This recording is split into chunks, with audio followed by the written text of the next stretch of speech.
on Senior Day to take on Dante Taylor and the Pitt Panthers. Villanova and Pitt is next.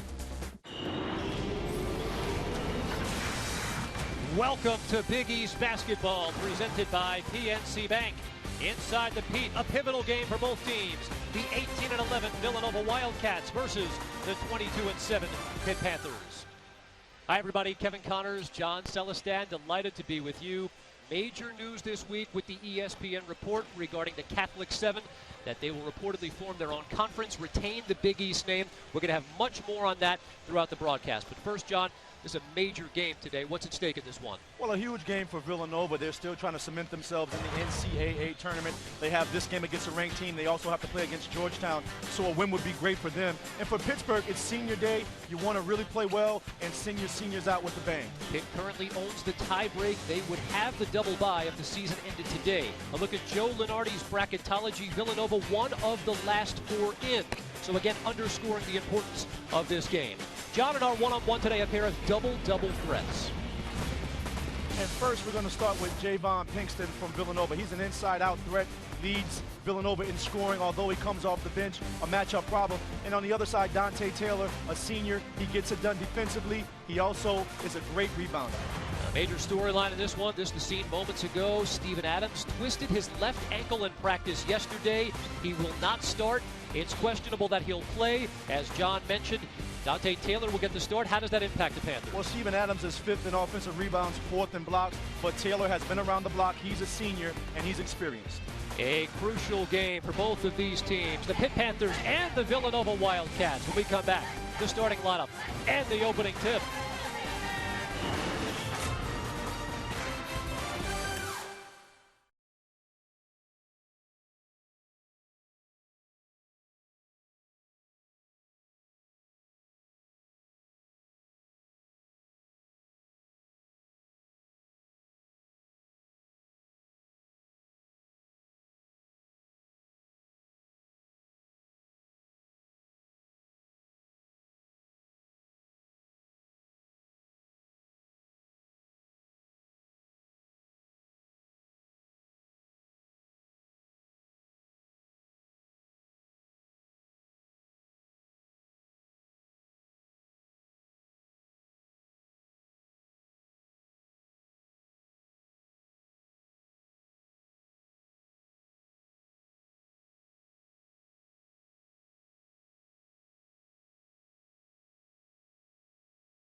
Today's Big East basketball game is brought to you by PNC Bank, for the achiever in you. And Geico. 15 minutes could save you 15% or more on car insurance. Welcome back inside the Pete. Kevin Connors, John Celestin. 65th all-time meeting between the Villanova Wildcats and the Pitt Panthers. Villanova led by the head coach Jay Wright in his 11th season. A career record of 255 and 140. Jamie Dixon in his 10th season as the head coach of the Pitt Panthers, a winning percentage north of 750. Pitt among the top 5 programs in winning percentage in the last 11 seasons. Two of the esteemed coaches in the Big East Conference. A look at the starting lineups, and again, the major news if you're just joining us. Steven Adams not in the starting lineup. It's the senior out of Greenburgh, New York, Dante Taylor, in his 133rd career game, getting the start. For Villanova, they're led by Ryan Archidiacono, 11.8 points per game, the freshman out of Langhorne, Pennsylvania. And for the Panthers, Trey Woodall on Senior Day. He's the top scorer, 11.5 points per game for the Panthers. 7th player in school history to 1,000 points and 500 assists. Now, Jamie Dixon's team coming into this game, winners of 9 of their last 12 matchups. And John, we're expecting a tight game throughout. We're expecting a feisty brand of basketball from both of these two teams. And you know, feisty is right. When you think about toughness in the Big East Conference, two teams that you know year in and year out are going to really come to battle. That's Pittsburgh and Villanova. Carl Hess, Michael Stevens, and Brent Hampton are the officials. We are underway from the Pitt. Pitt controls the opening tap. John, what do you expect from them offensively? Well, Pittsburgh's going to really take care of the basketball. They're not going to take tough shots. They're not going to throw the basketball away. Very sound on the offensive end. Taylor coming off a double-double performance against South Florida, gets the Panthers on the board. Anytime it's senior day, when a guy knows it's his last time in front of his home fans, they want to come out and really put on a show. This is the freshman, Ryan Arcidiacono. Villanova in the road blue, Pitt in the home white. Crowd really into this one from the jump. Under 10 on the shot clock. Yaru off the mark and Robinson clears. You're going to see a lot of that from Yaru. Not really a back to the basket type of big guy, but wants to face up and knock down shots. Here's Zana trying a 15-footer of his own. He's short. John, what does Villanova want to do offensively? Well, you want to play at a different type of pace. We talked to Coach Wright before the game, and you understand that Pitt plays kind of a methodical pace as they throw the basketball away right there. Woodall not paying attention. A little methodical, kind of like Georgetown a little bit. As you see the history right there, Villanova and Pittsburgh. And how about this? Jay Wright has not won at the Peterson Event Center in his tenure on the main line. 0-5. Said to us before the game, I don't think I've ever won the Pitt. I've never won the Pitt. And we went and we made sure we checked. We did. We did do our homework. Tough place to play. One of the more intimidating places in the Big East Conference.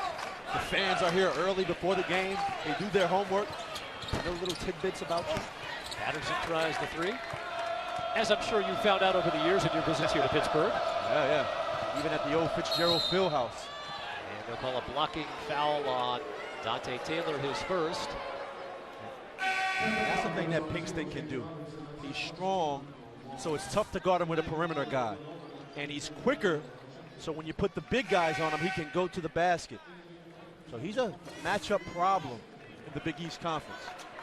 He was coming off the bench for a while this year to provide a spark. Now back in the starting lineup. Daniel Ochefu in the game for the first time, along with Trey Ziegler for Pitt. Jamie Dixon will play 10 as the three is off the mark. Slow start for the Wildcats, 0 for 4 from the field. Villanova really wants to shoot the three-point shot well. They're 14-0 this season when they make 6 or more triples. Only 4-11 when they fail to do so. Wildcats start out in the man-to-man. This is Ziegler checked by Arcidiacono. Taylor on the low block, right-handed jump hook again. And you can see Taylor, he's saying, feed me, give me the basketball. Little jump hook over the left shoulder. He's been playing well as of late.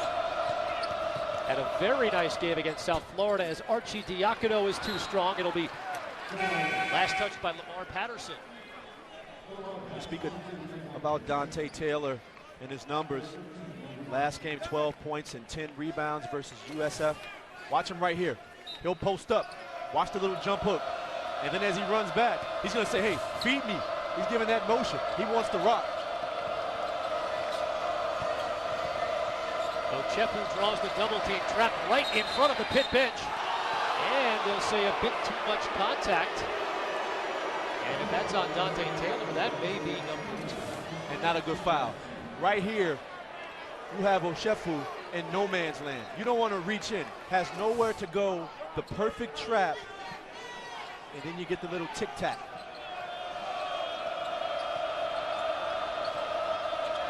It is the first foul on Taylor. Here's Hilliard on the drive. Nice looking bounce down low. Pinkston up and in, and Villanova is on the board. That's the thing about Pinkston.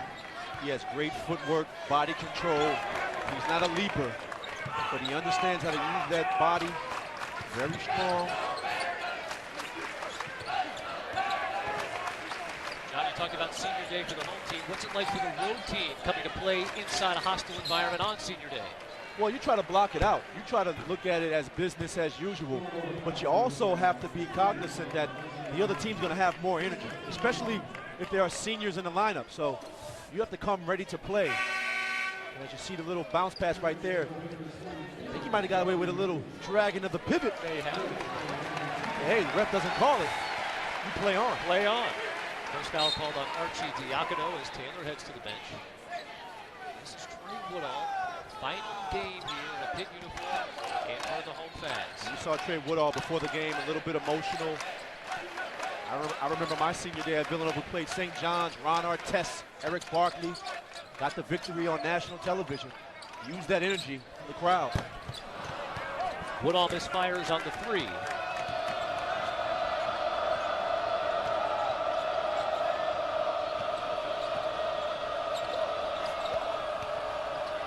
Villanova 1 for 7 from the field to start the game.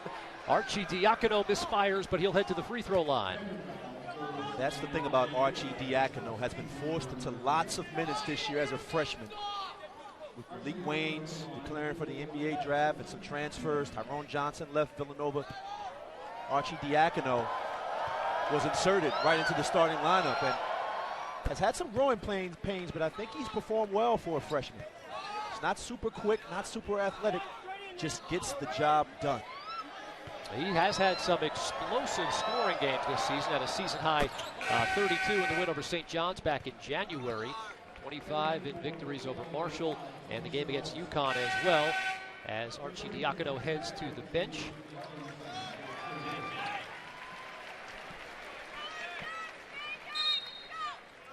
And we see Tony Chenault check into the game for the first time. You see Villanova pick up, try to put some pressure on Pittsburgh, one of the more sure-handed teams in the nation. Good kick by Ziegler to the corner three is too strong by J.J. Moore's second effort. Fans wanted a basket to count call because the Villanova players slapped the backboard, but instead it's a foul, and it goes against Ziegler. 4-4 the under 16-minute timeout.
Shooting start to this one for both teams. Villanova 1 of 7 from the field. Pitt 2 of 7. 4-4 your score early on. And John, here's another look at the play in question. Yeah, Sheffield, I think that was a clean block right there, a clean deletion of that shot. Oh, Sheffield has played well in some minutes, and you see. Planning for Success brought to you by Northwestern Mutual, the official planning partner of the NCAA. What are the plans for success today, John? Well, Villanova has to hold their own on the boards. You see right here, Pittsburgh, one of the better teams annually, rebounding, #1 in rebounding margin this year in the Big East Conference. Take care of the basketball. Villanova just throws the basketball away the most, second most in the Big East Conference. Pittsburgh has to use their depth, one of the deepest teams in the Big East Conference.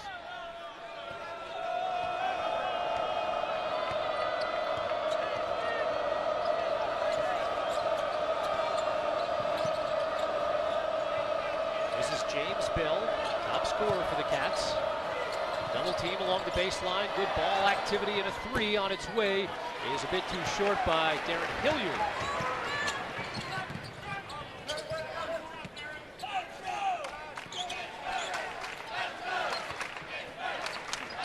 You already see the depth for Pittsburgh, how many guys they can come at you with. They will play 10 guys. Really outscored Villanova's bench in the first matchup, 31-8. Moore driving baseline. 12-footer is short. Second effort, no. And the Cats come away with it. He talked about a scrappy game. Low scoring so far, John. Who does that favor? That's a tough one. Neither team is explosive on the offensive end, but I don't think it favors either. I think both teams are very scrappy. I think it's kind of a typical Villanova-Pittsburgh game. Their last game on the main line was low scoring as well, and it really came down to the wire. As you see, Steven Adams means a lot to the Pittsburgh team, and he will not play today, we don't think. A great rebounder, great shot blocker. He rolled his left ankle in practice yesterday. He's an outstanding-looking freshman. Has had his moments this season. 7-footer, athletic. And so Jamie Dixon's team, at least for the moment, without one of their star big men inside. And he's very unselfish with the basketball, a great passer. I think he can be even more selfish when he plays. This is Ochefu, jump hook, no. Second effort, and it's cleared by the Panthers, but not before a foul is called on Villanova. And a lid here on the basket. You see Ochefu right here with the little jump hook. Sometimes you just have to go the other way. You try to make up for a missed shot. A guy grabs a rebound, you sprint back. You don't want to get those little chippies. As they call a kickball on Tony Chenault. Now Villanova coming into this game had played well, but on Monday they lost 66-65 at Seton Hall, a game where Fuquan Edwards hit the game-winning three, one of 13 three-pointers in that game for the Pirates. And a very disappointing loss for Villanova fans. Up 4 points with about 20 seconds to go. That's the type of game you usually put in the bag. Robinson with 6 on the shot clock, draws the foul on Chenault. That'll be his first third on the team. You see the frustration by Jay Wright. You don't want to foul a guy as that shot clock is running down. You played great defense. You had a great defensive possession.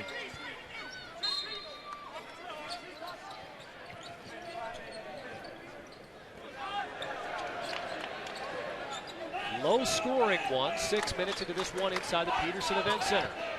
Pivotal game for both of these teams. Pitt trying to hang on to the 4th seed in the Big East. Villanova, according to ESPN bracketologist Joe Lunardi, one of the last 4 in.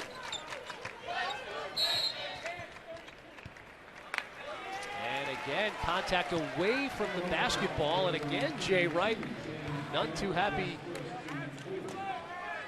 with that call. Foul on James Bell, his first. Not much offensive flow to the game here early on. It's sort of the mirror image of the first matchup down at the Pavilion outside of Philadelphia.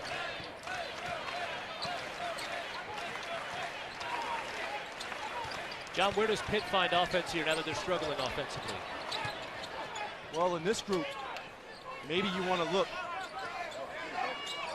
to Duran Johnson. He's a guy who can score the basketball, and maybe not. Maybe you just give it to your freshman, James Robinson, and he'll figure it out. But Johnson's a guy I've seen come in basketball games and kind of ignite the offense a little bit. Taylor's hot so far early in this basketball game. First 2 points of the game for Robinson as Villanova works it down low in the first 2 of the game for Muftau Yaru. Yaru gets the bucket, but give the assist to Chenault. Breaks his defender down. That's what Villanova is missing this year. They don't really have that guard that can really break you down off the dribble on a consistent basis. Over the years, they've always had a guy like that. Malik Wayne, Kyle Lowry, Randy Foy. Here's Robinson with the shot clock under 10. Robinson, free throw line jumper, no good. And how about James Bell skying for that rebound? Villanova goes down low as Pinkston tries to force one up. He's fouled on his way, and they'll say in the act of shooting, he'll shoot a pair. And you can see Villanova making a concerted effort to get the basketball inside, whether it's to Pinkston or Yaru or their other big guy, Oshefu.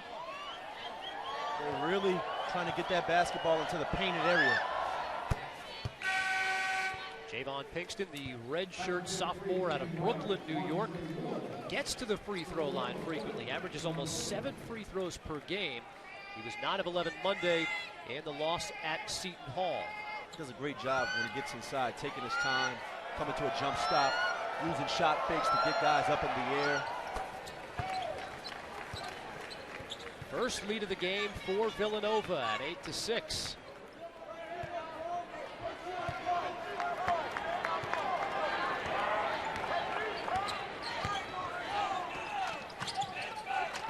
Very physical game from the get-go, and now Nova forces the turnover. This is Hilliard in transition.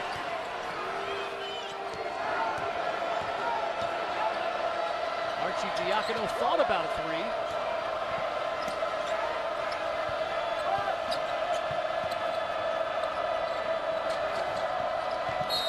There is Archie Diacono and another foul on the floor. Fans don't like it, but Durant Johnson bodied up the Villanova freshman guard.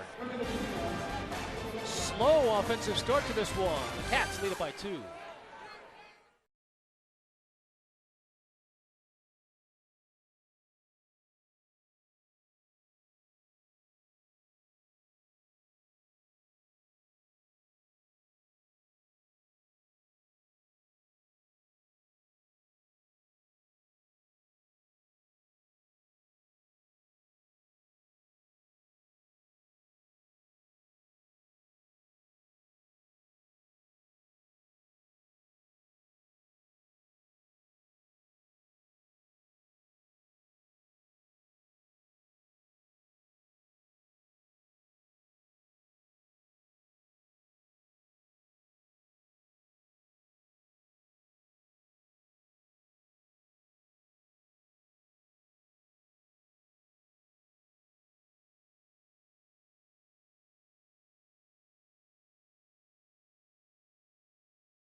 Start in Pittsburgh, and the offenses have hit the snooze bar here early on. Villanova, the 8-6 lead over the 23rd ranked Pitt Panthers. We look at Joe Lunardi's bracketology.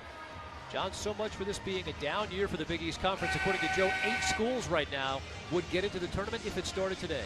Yeah, you see the Big East again atop the mountaintop when it comes to teams being selected, or the possibility of teams being selected.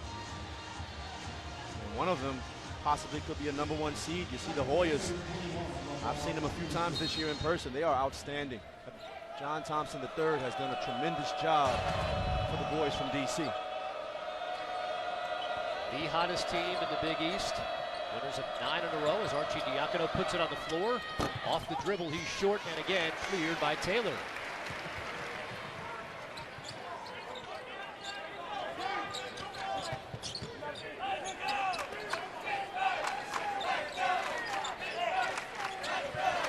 This is J.J. Moore as Taylor tries to establish his post position down low.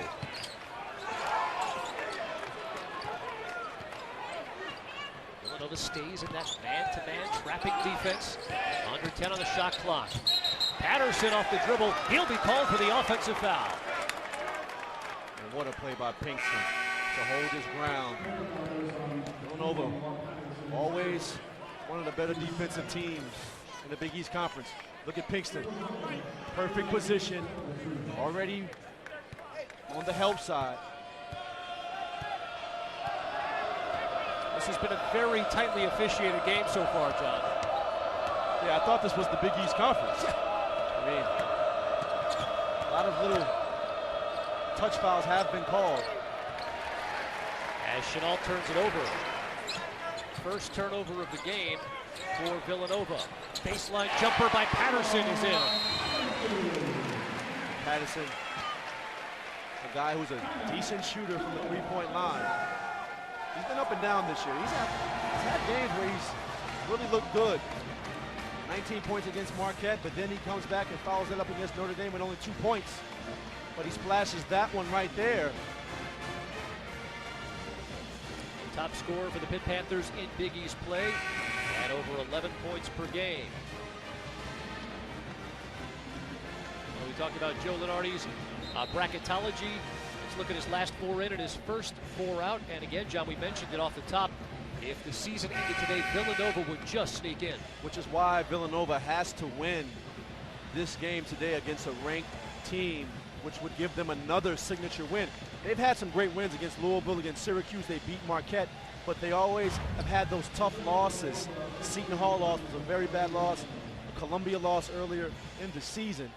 So Villanova having a chance right here against Pittsburgh, and next game against Georgetown as well. If you're Pittsburgh, you want to continue to play well because you want to get that decent seed in the Big East tournament, but I think Pittsburgh's already in, definitely. How about, according to Joe, another Wildcats team, Kentucky, the reigning national champions, would not make the field of 68 based on their current resume. Here's Pinkston to Giroux. A lot of contact as Wright gets his hand on the ball before it goes out of bounds, but they'll say it'll stay Villanova possession. And the crowd here at the Oakland Zoo is not going to like this one. I mean, I'm not sure how you do not call that one. And they reset the shot clock as well. Here's Giroux. Archie Diacono with a deep 3, too strong, and Wright comes down with it. Patterson finds Taylor, misses the short one, and Giroux the rebound. The easiest one Taylor had all day. He misses the bunny.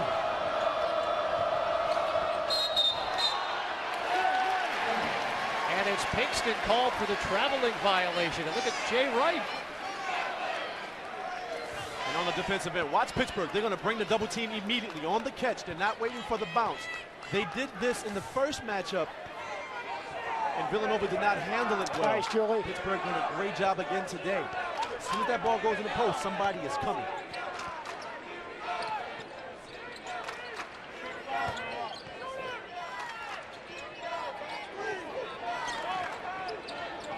This is Cameron Wright. Down to 10 on the shot clock. Woodall recognizes with 5 on the shot clock. Gives it to Moore along the baseline. Has it stuffed by Pinkston. Forces it up just before the shot clock expires, and J.J. Moore finds the range. Yes, Moore didn't want to make the easy one, so he says, hey, one more time, and makes the more difficult shot.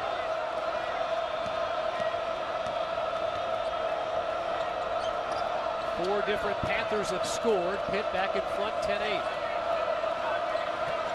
Here's Pinkston. Villanova one and done. I want to go to break with that down low, perhaps. Cameron Wright drills it, and the Panthers have opened up a 4-point lead.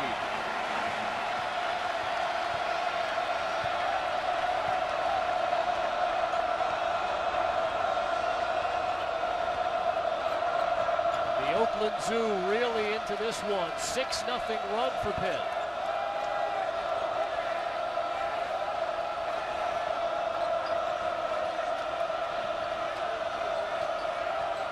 Archie Diacono bodied out of bounds, and they'll get the personal on J.J. Moore. It'll be his first.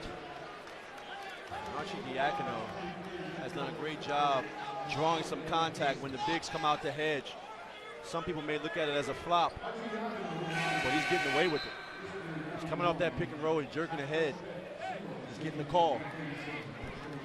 Already the 8th team foul on the Pitt Panthers here.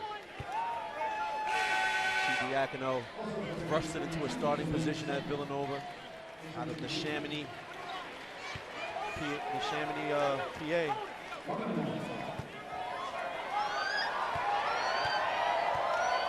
82% free throw shooter on the season as he calmly drains the first. One of 6 children. Both of his parents attended Villanova. In fact, his dad Joe played football for the Wildcats from 1976 to 1980. Son now wearing a basketball uniform for Jay Wright. And he has pulled the Cats back within 2.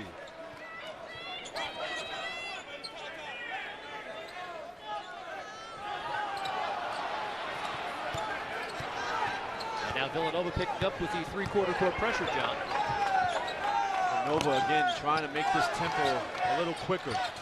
Not that Pittsburgh can't run with the basketball, but they want to play a more methodical pace. They want to move the basketball, long possessions, which can be very frustrating if you're on the defensive end. Ask people who play against Georgetown. Baseline drive basket will not count. And they'll call the foul on Ochefu. It'll be his second. Physical basketball game. Pitt on top.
No field goals for Villanova in the last 5 minutes and 12 seconds, and it has nothing to do with that guy. Steven Adams has not played so far, has a sprained ankle, and Pitt Panthers are on top. And look at the Big East standings right now. You see Pitt currently occupying the 4th seed in the Big East. And John, what that would mean is that the Panthers would have a double bye if the Big East tournament began today. What stands out to you about this bracket here? Well, obviously, if you can get that double bye into the quarterfinals, that's always a great thing. The Big East tournament is very taxing, lots of intensity. You're playing back-to-back games. It's just so difficult to play 4 or 5 days in a row, you know, so anytime you can sit back and watch. Although some coaches say they don't like it, but hey, I'll take it all day. I would agree.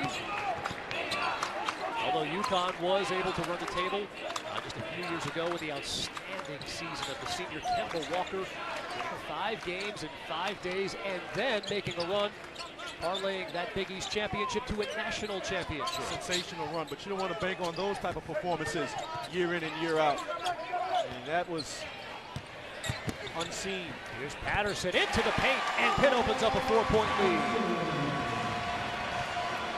Patterson, again, has to be a consistent scorer. He can get it done from time to time.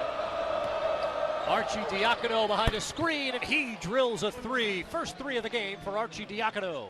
And with Archie Diacono, sometimes he takes tough shots, sometimes ill-advised. But there are games where he gets hot, and he can burn you from downtown, especially off the bounce from deep. That was the first 3 for either team so far. Robinson along the baseline. Patterson has it stripped, and Villanova will run. Archie Diacono gives it up. Pinkston fouled on his way up, and he'll shoot a pair. Rare fast break opportunity, John, for Villanova. And watch right here, you'll see the steal. They're off to the races. Now this is a tough window. Watch Archie Diacono. I mean, he'll put that one in there like Peyton Manning. I mean, there was really no space right there to make that pass, but he was able to figure it out and hit Pinkston. Second foul called on Lamar Patterson as Pinkston knocks down the first. So that's 2 on Patterson, 2 on Deron Johnson. 9 team fouls called against the Panthers.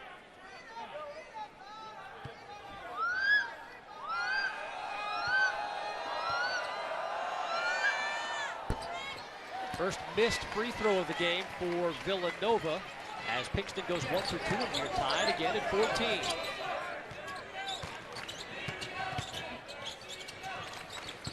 Cameron Wright with a hand in his face.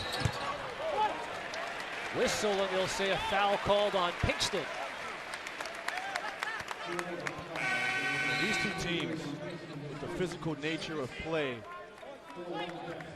that they both possess, these are the type of games you're going to get. Villanova, a very scrappy team. Pittsburgh, over the years, a grinded-out type of team as well.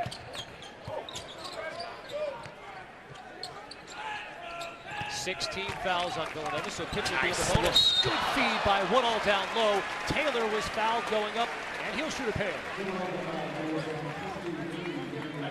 And that'll be the 3rd foul on Ochefu, John. And Woodall right there threads the needle off the little pick and roll.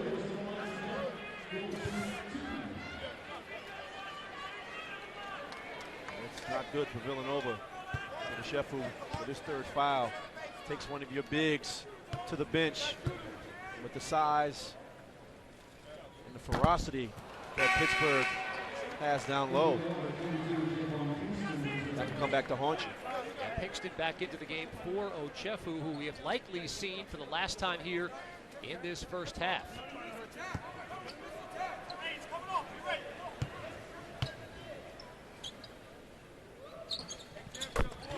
Dante Taylor now the high man for the Panthers with 5 points, and Pitt regains the lead in what has been a heavyweight slugfest from the get-go. Low-scoring, very physical basketball game. Lots of going to the body in this match, huh? No big-time roundhouses. Not yet, anyway. Here's Archie Diacono behind the screen. Foot on the line, deep 2 is off the mark. And it's Zana who comes away with it.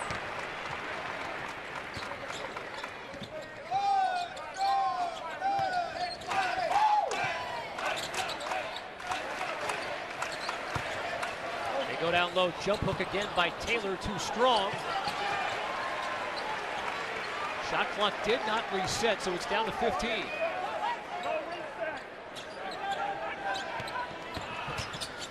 Woodall. A three. And what a tough shot by Trey Woodall. Put the brakes on. First field goal of the game for the senior in his final game here inside the Peterson Event Center. Chenault on the drive. Archie Diacono, another three. That's just great execution by Villanova. The extra pass inside out. We find Archie Diacono in the corner.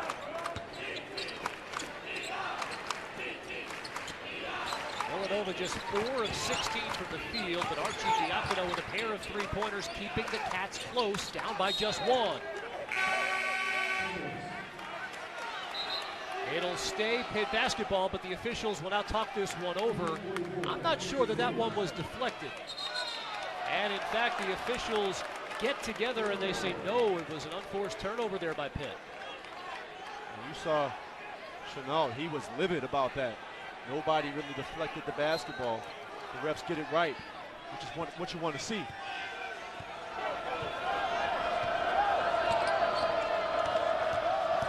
Here's Chenault on the drive.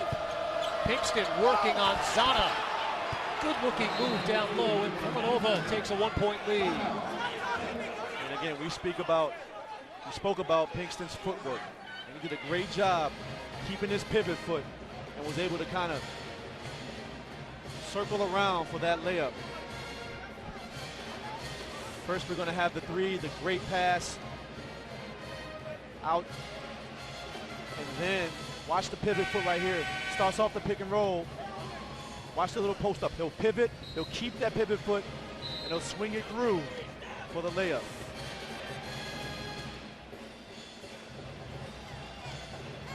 Javon Pinkston has 7. Ryan Archie Diacono with 10. They combined for 17 of Villanova's 19 points in what has not necessarily been an offensive masterpiece, John, for Villanova, and yet the Cats lead this game. Grind out type of game. Not sure it favors either team, but when you talk about scoring for Villanova, Archie Diacono and Pinkston are the two guys, but when you can get some production from Hilliard and from some other guys, is when Villanova's more successful. Pittsburgh on the other side always spreads the wealth around offensively.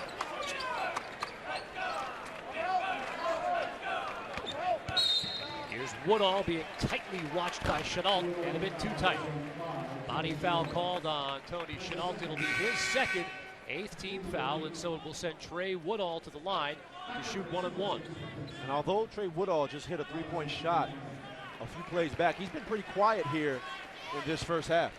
And I really believe that he has to really have a good game for Pittsburgh to get the victory. He's played well as of late. He had 25 against St. John's at the Garden, 14 and 2 assists against USF.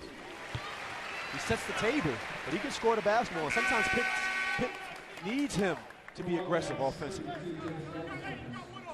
As he knocks down the first, we see James Bell checking back into the game. Quiet game for Bell so far.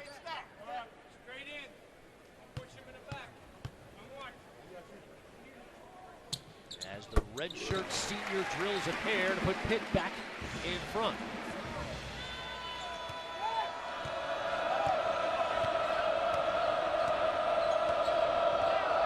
Oakland Zoo trying to get back into this game. It's been neck and neck throughout. Pinkston to Yaru, muscles one up. Big to big action. Yaru gets the layup, an easy one, probably a little gift. Yaru had 14 points, 15 rebounds Monday in the loss at Seton Hall. Here's Moore, head of the circle 3. Now Archie Diacono in transition, gives it up. Hilliard a 3. Zana the rebound, and they'll call Yaru for an over the back. First foul on Muftau Yaru. It's a tight one. Cats lead it by 1. Nobody does what Papa John's does. For just $11, get Papa's new steak and cheese pizza, topped with premium steak. Try one today, or choose any large Papa John's pizza, even specialties, only $11. That's any large pizza, only $11.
On Celestin back inside the Peterson Event Center.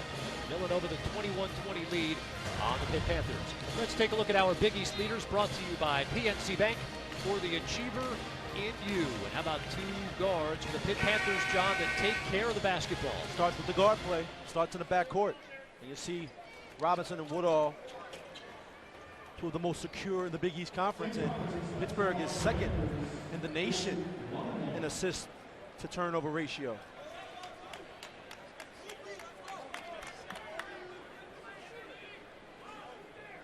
James Robinson to the free throw line to shoot a pair. Game that's featured 18 fouls and 14 field goals. To give you an idea of just how physical this brand of basketball has been. Robinson too strong on the 1-and-1. Zana bats it into the backcourt, and it'll stay Pitt ball. Right now, Pittsburgh has an 18-10 lead on the glass over Villanova. One of our keys to the game for Villanova. Moore has it taken away, and Villanova will run. It's Hilliard all the way to the rim. Hilliard in transition, using his size.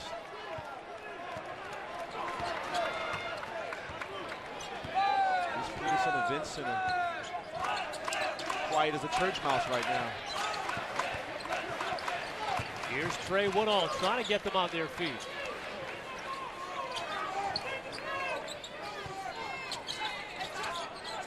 Zana working on Yaru. Physical move, no, and look at Yaru snatch that one away. Archie Diacono open for another three. Pittsburgh's going to have to get a timeout right here. You see Villanova trying to push the pace and make this a more up and down basketball game. And it has worked in their benefit over these last couple of possessions. You'll see right here, another inside out. They push the basketball in transition, but that's what you call early offense. A nice find by Bell, and Archie Diacono makes his splash. Part of a 7-0 run for Villanova. Archie Diacono with 13 points. Johnny's 3 of 4 from behind the arc. You talked about the growing pains at times this season, but how about coming into a hostile environment as they have here inside the Pitt today and shooting it well? He's tough. He's a freshman, but he's tough. He brings that confidence, and he will knock down a three-point shot when he gets hot. He's 7th in the Big East in threes made per game at 2.1.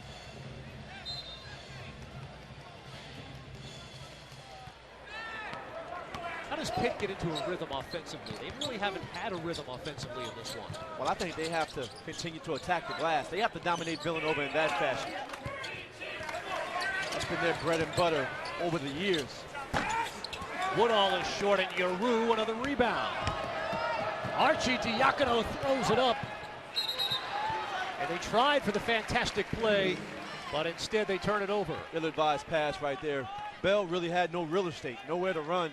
He was too deep on the break.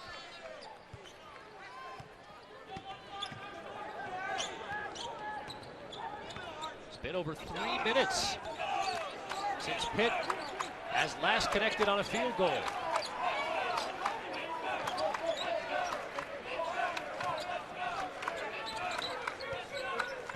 Here's J.J. Moore, open for a three. And that's the second one that Moore has hit today. Maybe he'll be the guy that can step up and provide some type of spark.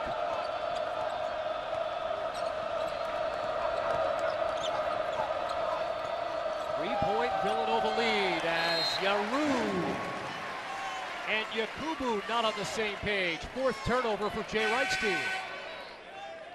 You know, you talk about a spark, which you asked a few questions ago, but sometimes it's as simple as somebody making a shot, getting the crowd into the game. J.J. Moore knocks it down from three. The crowd gets enthused, and then Villanova comes down and turns the basketball over. Moore again on the head fake. Not this time. And it'll be Zana called on the foul. Now coming up on the Geico halftime report. We'll have more on Villanova's chances to make it to the NCAA tournament. Andy Katz and Adrian Branch with more on that, plus your Big East news and notes and highlights and stats from the first half. All coming up on the Geico halftime report.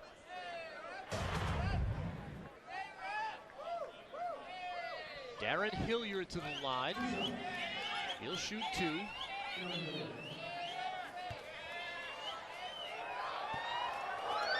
.73% free throw shooter on the season. Sophomore out of Bethlehem, Pennsylvania. Hilliard's a guy, when he plays well, Villanova gets W's. He had 22 points against Purdue earlier this year with a 22 against Marquette, 25, 7 rebounds, 6 assists versus the Cuse. Has to be consistent, but he has the tools. When he's stroking the basketball, Villanova has another weapon.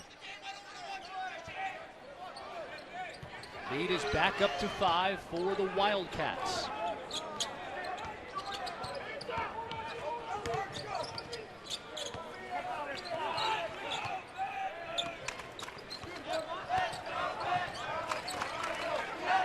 Here's Woodall now. On senior day, it's the senior behind a screen, into the paint. Trey Woodall all the way to the basket. It'll count, and a chance at a three-point play. And that's what Woodall has to do. He has to be aggressive. Right now, Pittsburgh's offense is anemic, so he has to be aggressive and take the ball to the rim. He can score, but I think sometimes he's looking to find other guys. But when that's not working, you have to become the aggressor. Foul is called on Muftau Yaru. That is his second. So 2 on Yaru, 3 on Daniel Ochefu. As Woodall can't complete the three-point play. Villanova can hold for one, John. What do you expect to see here? Little high pick and roll for the freshman. Archie Diacono, he'll come off, he'll look to fire, he'll look to turn the corner, maybe find somebody, make Pittsburgh scramble. Down to 10 on the clock. Here's Bell off the drive. Offensive foul called on James Bell. And a great defensive play by J.J. Moore. Establish his position. Watch him right here. He'll jump right in the paint. Standing there since last week and is able to take the charge. Great backside help. Second foul called on Bell. All right, John, so Pitt has a chance now, 5 seconds. What do you think Jamie Dixon draws up here? Well, at this point, you got to get the basketball up the court as quick as possible. If you can catch it deeper, they're not going to do it right here. They're going to catch it. Oh, great job by Woodall to not allow time to come off the clock. Woodall off the dribble all the way, has it blocked out of bounds by Javon Pinkston. Fitting way for this first half to come to an end. Terrific defensive play by Javon Pinkston. We promised a heavyweight fight, and we've seen it. Villanova, a 3-point halftime lead when we come back. It's the Geico halftime report.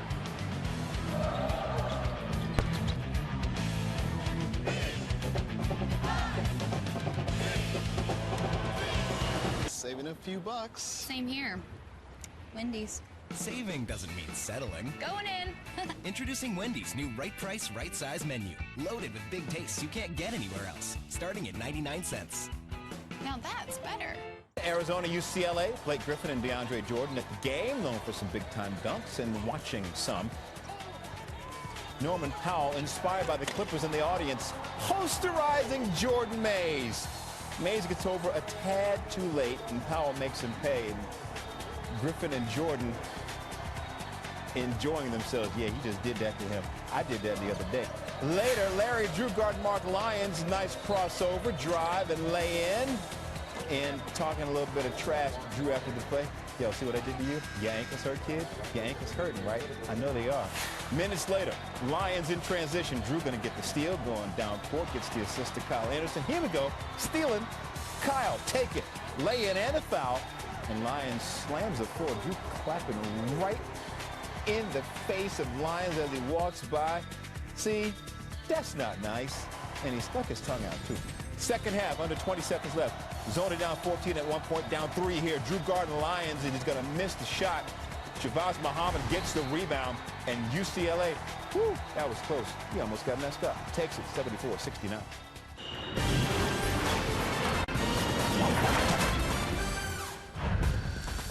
Welcome into the Wendy's Halftime Report. I'm Prim Saripapat. Coming up, a story about one of LSU's star players and how his musical talents, of all things playing the tuba, helped him work his way onto the Tigers basketball team. But first, we're going to send it over to the college basketball scoreboard crew for a look back at Saturday's games. Guys, take it away. Welcome into the college basketball studios for the Wendy's Halftime Report. I'm Steve Weissman. It was a huge day of college hoops on Saturday. Let's get straight to the action.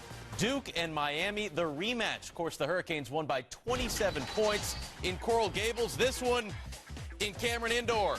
Ryan Kelly back after missing 13 games with an injury, showing no rust. The three-pointer. Duke undefeated with Kelly, just 9-4 without him. He had 20 points in the first half. Second half, another triple.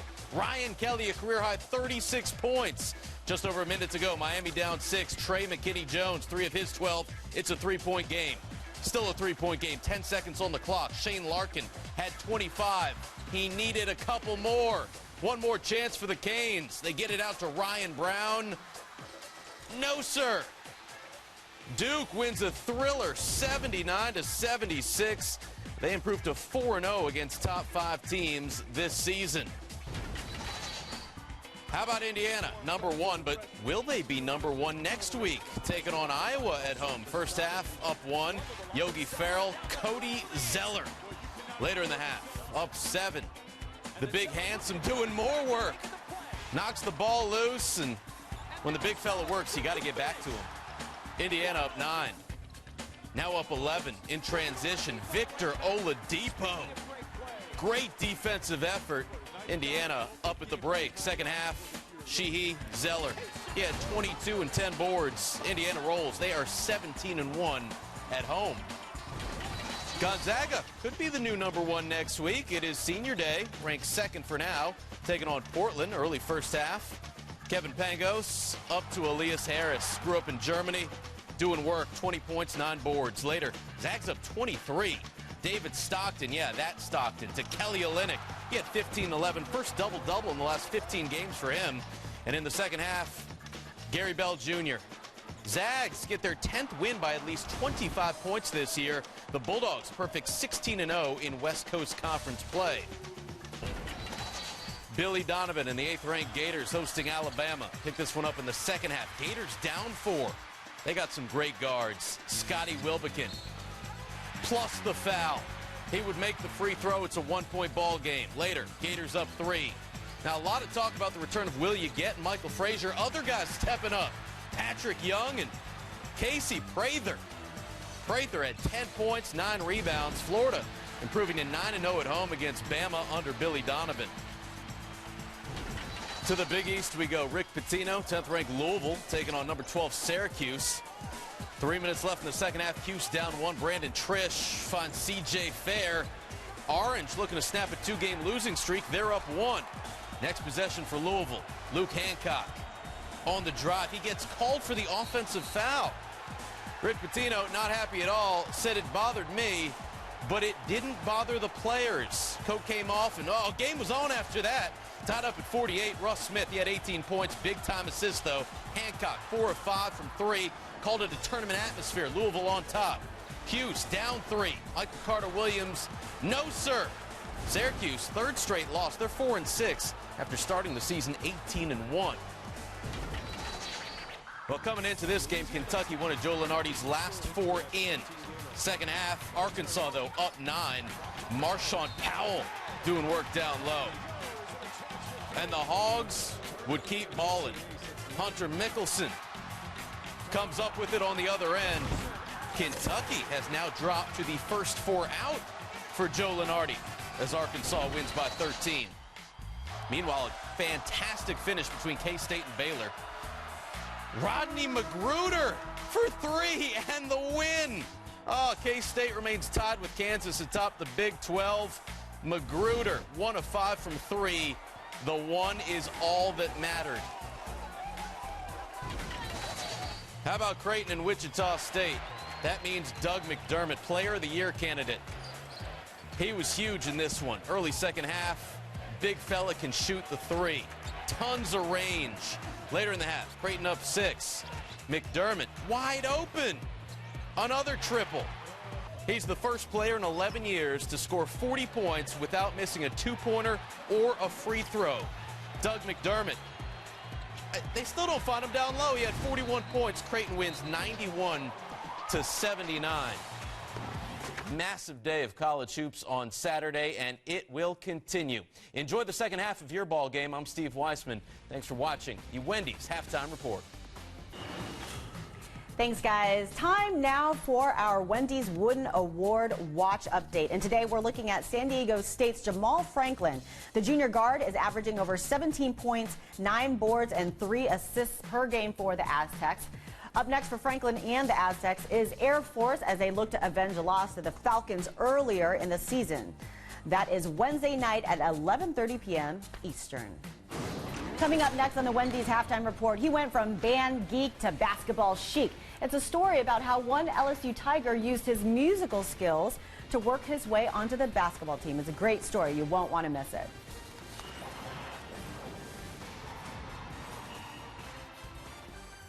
I sent him a friend request 4 days ago. I mean, how insensitive can someone be? I am so sorry, Hugo. Maybe if I try the wipers. Oh, that's just smearing it. Try the washer fluid. Oh, no, that's worse. Hugo, there's some napkins in the glove compartment. See if you can reach out and grab some of the big pieces. ESPN, your NBA destination for games Wednesdays and Fridays.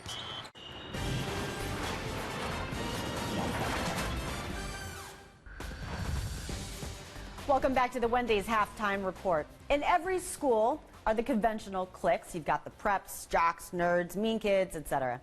I personally don't like the segregation, so I take a lot of joy in seeing someone who's versatile, a social chameleon, if you will. And that's what Andrew Del Piero is, as his musical skills earned him a spot not only in LSU's marching band, but among the jocks on LSU's hardwood. Greg Garber has a story. In the grand tradition of LSU big men, Stanley Roberts, Shaquille O'Neal, Glenn Big Baby Davis, we give you Andrew Del Piero. Del Piero's path to the center of LSU's basketball team began in the school's marching band, where he played, of all instruments, The tuba. He was a two-time All-State musician at Westlake High School in Texas. It's just sort of fit me. I have big lungs because of my size, and the lung capacity helps a lot with that. And, you know, big lips, that helps with the big mouthpiece. For tuba, the hours spent alone in a tiny 6x4 practice room, you know, just chipping away at the notes over and over. The same goes with basketball. It's the hours spent in the gym. It pays off when you get on the floor and people see what you're all about. Before LSU, Del Piero played only 1 year of organized basketball, in 9th grade. I was, you know, the tall, lanky kid. I had feet the size of bricks. I was tripping all over myself. I wasn't really feeling the basketball thing, so I was impatient, especially with how much I loved music. Meanwhile, I was killing the tuba. The 7'3" Del Piero's tuba talents caught the ear of LSU's marching band director, Roy King. We didn't recruit him for his size. We certainly recruited him for his musical ability. It's very similar to athletics. We're after those blue chip musicians, just like the athletic department is after the blue chip athletes. As soon as I got here, you know, people ask me like, "Oh, are you a new guy on the basketball team this year?" "Oh no, actually, I'm a freshman. I'm playing tuba in the marching band, or I'm playing tuba in the band." What? One day during his freshman year, Del Piero ran into Collis Temple Jr., an LSU legend. He obviously has recruited some big star players to LSU. He approached me just because of my size. And I said, "Wow, you want to play for LSU? What do you do?" He said, "Oh, I'm in the band." I said, "In the band?" Okay, yeah, I guess I get it. You know, I'm really tall. "Can you play at all? I mean, I see you can walk. Can you play?" And he said, "Well, I can play a little bit." I said, "Well, with your height, a little bit of playing is enough." And he has a gift that you can't teach. You can't teach height. In September 2010, Del Piero sacrificed his music scholarship and joined the basketball team as a walk-on. LSU coach Johnny Jones noticed his early struggles. I don't think there was a great deal of respect in terms of being on the floor because just the transition of coming out of the band.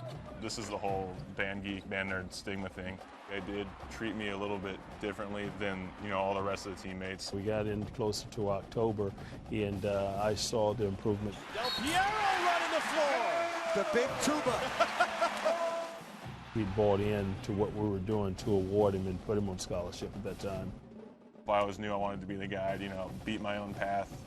It was something that I wanted to do, so I wasn't going to let anybody try and tell me not to pursue it. Now, Del Piero is listed at 7'2", which makes him the program's first 7-footer since 1992. And athleticism does run in the Del Piero family. Andrew's father played basketball at Dartmouth. All right, that's going to do it for this Wendy's Halftime Report. I'm Prim Saripapat. Enjoy the second half.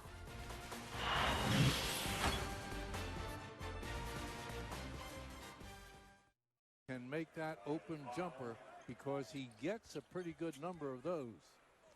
Anthony will handle it the point off. It comes to Shumpert at the near sideline with 14 to shoot.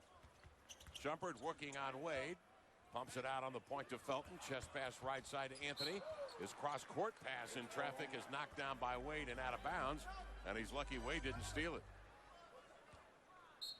White to bring it in bounds for the Knicks. Tie ball game at 5. On the inbounds, Anthony will catch and shoot, and he hits. And that's a good description, Kevin, because that ball hardly stays in Melo's hands more than a half a count. Right up to the hoop, nothing but net. Knicks lead it 7-4. Bosch will get another chance out of the near corner. A three with Chandler running at him is in and out. Shumpert the rebound, finds Chandler speeding down the floor, and he'll jam it down with two hands. So Chandler takes off in the release of the ball and beats Bosch down the court for a bucket. That's what Mike Woodson was talking about, trying to get out and run before the Heat get back. They did it well. 9-5, Knicks on top. Wade circles off a screen, gets the ball in deep, has to give it up to Haslam. He's off balance. Gives to Wade, into Bosch. Nice spin move on Chandler, lays it in off the window. If you're going to score against a shot blocker, you have to take the ball right at him. Bosch did a good job of getting it over Chandler. Knicks on top, 9-7. Shumpert will rise for three. That's off the back iron. LeBron will take the rebound, dabs at the fingers as it comes across midcourt. chops his steps. White forces him outside. LeBron will trigger a deep jumper that's off. And the rebound corralled by the Knicks. Not good shot selection by LeBron on that one. Anthony drives by Haslam into the paint to Shumpert. The extra pass is to Felter. Misaims the three wide right. And Wade comes down with a rebound. Knicks on top, 9-2. Wade into front court. Off it comes to LeBron. Turns and faces on James White. Backs down White. Felton comes to help. They bounce on top to Chalmers. Runs and feeds Bosch. He missed another baseline jump shot all alone. Rebound to Chandler. Outlet pass to Felton. Drives into the lane. Speeds to the glass. A right-handed scoop reverse over Bosch is off. Rebound to Miami. Chalmers comes the other way. Wants to set the floor. Bring LeBron out high on the right. LeBron will slowly turn. Raises up over White and missed the jump shot. But White grazed his arm with an outstretched right hand. Foul on White sends James to the line. It's the third foul on James White, who will head over to the Knicks bench, and in comes J.R. Smith. And that's about how long James White stays on the floor. It looks like he's coming out with J.R. Smith entering the game.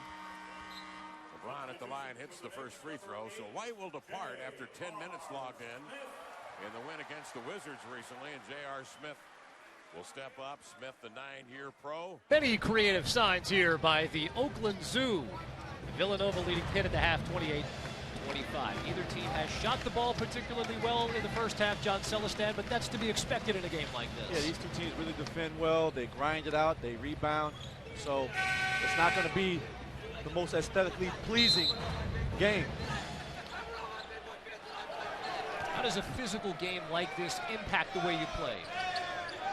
Well, you have to really make sure, as right there you see Dante Taylor gets the charge, but you have to be able to be strong with the basketball. You see Villanova trying to hang on to their NCAA tourney berth.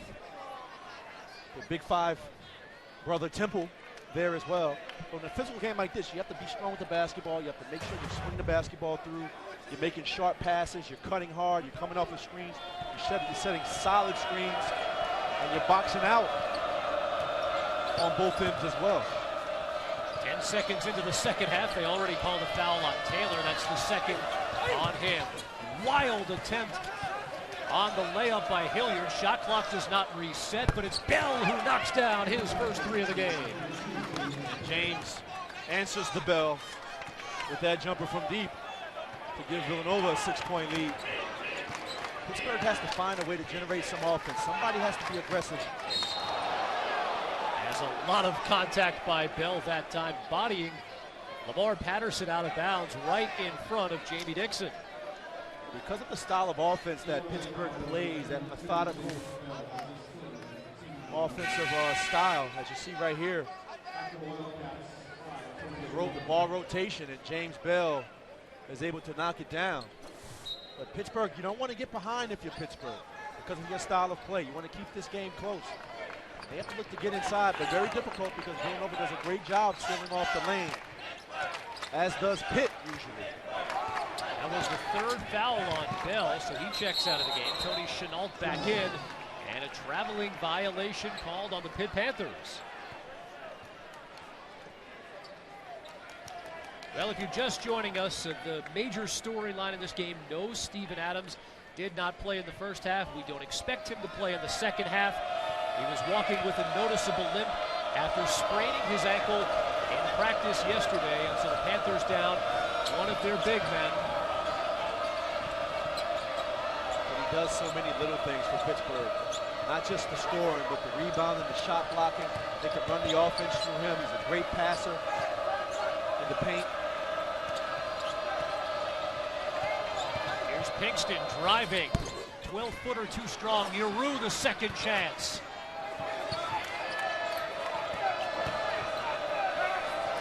Good ball movement. Hilliard a three. And they're going to get Yeru climbing the back of Dante Taylor. And that will be number 3 on Muftau Yeru. If you're Villanova, you can't ask for a better shot than Hilliard got on the wing. Chenault did a great job getting inside, sucking the defense in. Would not fall for Villanova. So, John, that's 3 fouls on Yeru. 3 on Ochefu, 3 on Bell.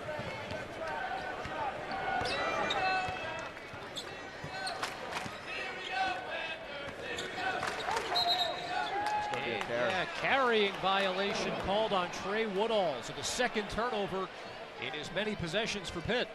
And you can see Pittsburgh is just out of sync right now offensively. Woodall seemed to be wanting to throw the ball to the wing, but no one was there. That's why you can't have the one-hand passes. This is Chenault giving it off to Muftal Yaru, and Villanova has opened up an 8-point lead, its largest of the game. How about the play of Chenault? He does a great job.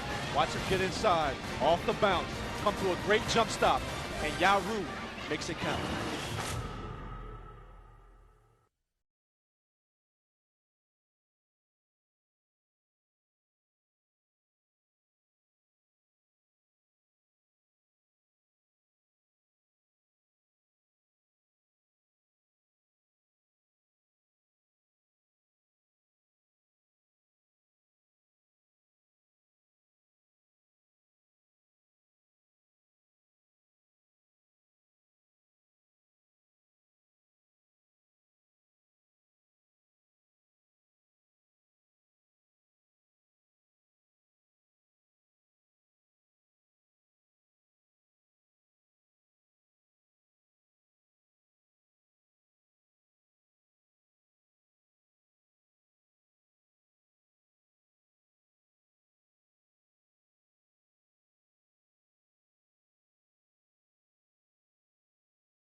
For the Villanova Wildcats, if they want to make the NCAA tournament, John Celestin, they're playing like the hungrier team. Yeah, right now they really look focused, and they understand that they need this victory against Pittsburgh, a ranked opponent. A great job by Chenault, making the perfect pass to the big guy for the jam. And Muftal Yaru now 6 points, 6 rebounds. Tony Chenault with 3 assists to lead the way for the Wildcats, who have opened up their largest lead of the game at 8. Senior day here inside the Peterson Event Center as Zana forces it up. Second chance by Taylor has it sent back. Daniel Ochefu with the blocked shot, and it's Archie Diacono called for the traveling violation. Bagged the pivot foot right there in a hurry.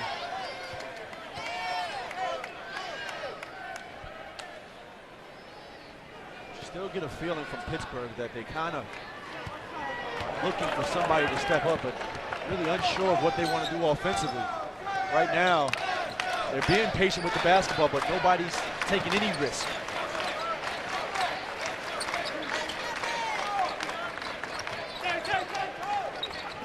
Whose responsibility is it, John, for that to change? Well, I think that's going to start with the point guard. That starts with Woodall. Right now, Woodall at the 2, maybe James Robinson. Somebody has to look to be aggressive and make something out of nothing, which is what they're getting right now. Foul on Tony Chenault, and that'll be his third. So now 4 different Villanova players have 3 fouls with more than 17 minutes to go here in the second half. Here's Woodall, hand in his face. Good defense again that time by Ochefu. You see Pittsburgh trying to force the issue. And it's easy to say, hey, well, somebody needs to step up if you're over here on the sideline like we are. But Villanova doing a great job not allowing guys to get inside. And when you do penetrate, there's a second guy on the back line. I haven't seen many open shots for Pittsburgh in this second half. Foul called on Darren Hilliard, his first, but you look at the foul trouble, you see Ochefu with 3, Bell, Yaru, Chenault, all with 3, as Zana knocks down the first free throw. Listen, John, this is not an easy job for Carl Hess, Michael Stevens, and Brett Hampton today. It's been a very physical game. But are they calling it a bit too closely? Well, that's a great question. You know, these teams are very physical. And the first matchup, as you see it right here, the first matchup that they had at the Pavilion right outside of Philadelphia was similar to this. It was called the same way because they're just so many big bodies banging each other, and this is a bruising type of basketball game. And if you don't call these fouls, then things can get out of hand. Now the third foul called on Dante Taylor, so he heads to the bench. Already 6 fouls called here in the first 3 minutes and change of the second half. I tell you what, I'm glad I have a tie on over here. Chenault knocks that one in. A tie and a suit on. I wouldn't want to wear a jersey or a striped shirt today. Making foul number 7 here in the first 3:15, and a chance for Tony Chenault to finish off a 3-point play, and John in the process open up what would be a 10-point lead for Villanova. Chenault, he's been a spark for Villanova in the first half as well as the second. So the lead stays 9. Here's Robinson driving. Whistle again.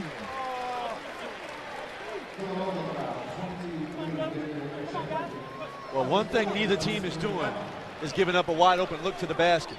You're going to get hammered when you go inside. You're gonna earn it from the charity stripe. And that is the 4th foul called on Daniel Ochefu. So decision time for Jay Wright with James Robinson at the free throw line.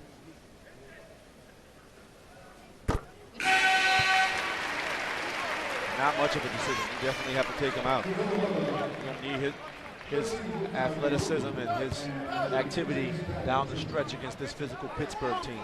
Can't gamble with that right now if you're Jay Wright. Well, Yaru and Bell, who check back in, each have 3, but you're right. Ochefu with 4 heads to the bench. Robinson 1 of 2. Here's Zana, the offensive rebound.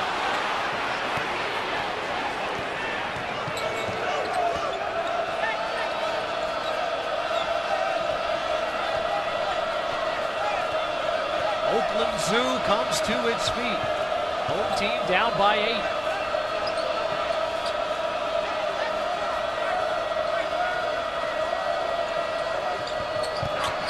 Diacono off the dribble.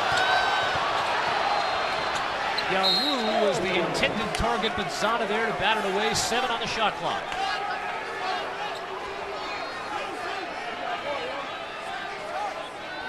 Looks like Pitt has gone to the 2-3 zone, John. And Villanova, they have a few guys that can knock down trays. But you don't want, if you're Villanova, to launch shots, and Pittsburgh trying to change up a look here to maybe take Villanova out of their rhythm offensively. 3 on its way by Bell, too strong.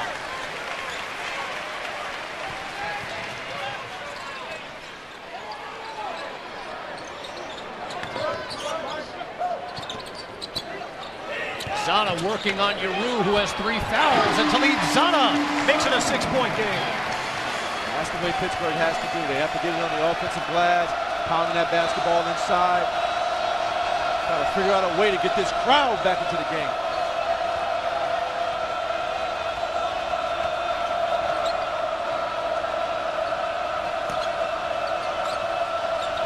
Arcidiacono, the high man for Villanova. Down low, it's Pinkston. Up and under, and it just rims off. But they'll keep it on this end of the floor. Foul on J.J. Moore.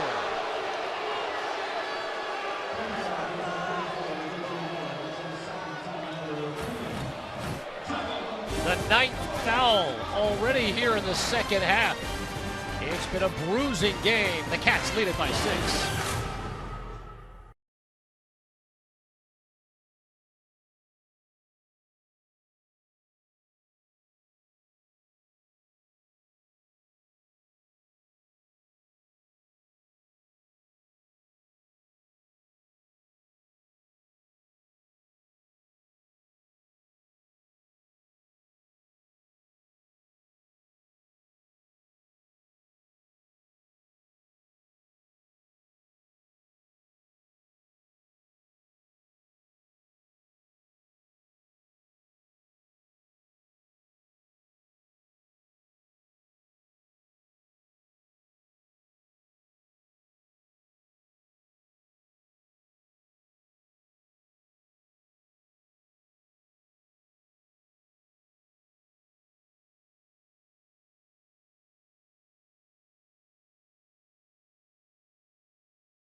For this one, Villanova, the 6-point lead over Pitt. 15 minutes, 15 seconds to go here in the second half. Kevin Connors, John Celestin. Foul trouble is a major storyline here. Daniel Ochefu with 4, 3 apiece for Bell, Yaru, and Chenault. And for Pitt, foul trouble an issue as well. Dante Taylor has 3. But it's Jay Wright's team that lacks the depth that Pitt does. And at some point, John, you'd think that might catch up to Villanova. Yeah, Pittsburgh is a team, they can play 10 guys, 10 deep, and they've been doing that all year long. Villanova not as deep, so that may be a factor. We have a lot of time left here in this second half. Slow-moving second half. Game of vital importance for both teams as another foul is called. Offensive foul will be called on Javon Pinkston on the clear-out. Let's see right here. He's posting up and kind of swings that arm back. That was the 31st foul called in this game. And there's just been no offensive flow.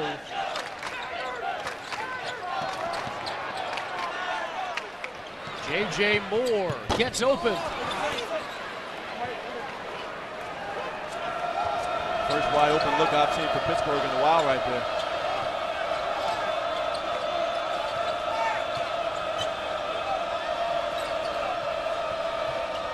Here's Pinkston, draws the double team.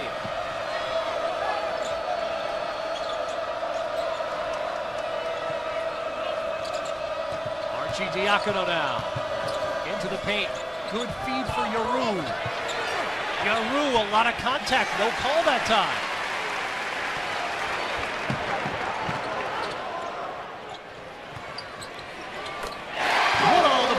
Jumper cuts the lead to 4. And now Pittsburgh starting to get some wide open looks, but it came in transition before Villanova could get back to set up.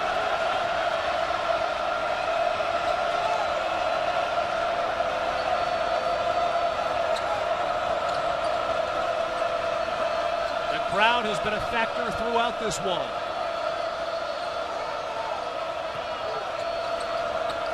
.15 on the shot clock. Here is Yaru, 17-footer is good. Yaru has really improved that shot over his tenure at Villanova. Loves to face up. Actually prefers that more than his back to the basket. That stopped a 6-0 run. Robinson down low, takes an elbow to the head.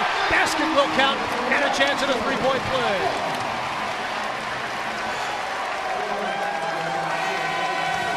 You'll see Robinson, he sneaks in there, makes himself available, hands ready, and is able to absorb the contact by Hilliard and finish.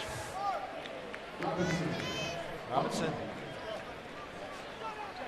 getting extended minutes here as a freshman for Pittsburgh. Leads the Big East, as we spoke about earlier, in assist to turnover ratio. And that is an outstanding feat in one of the toughest conferences in basketball, and you being a little wet behind the ears. Well, he has a chance to cut this lead down to 3, which would be where it was at the half.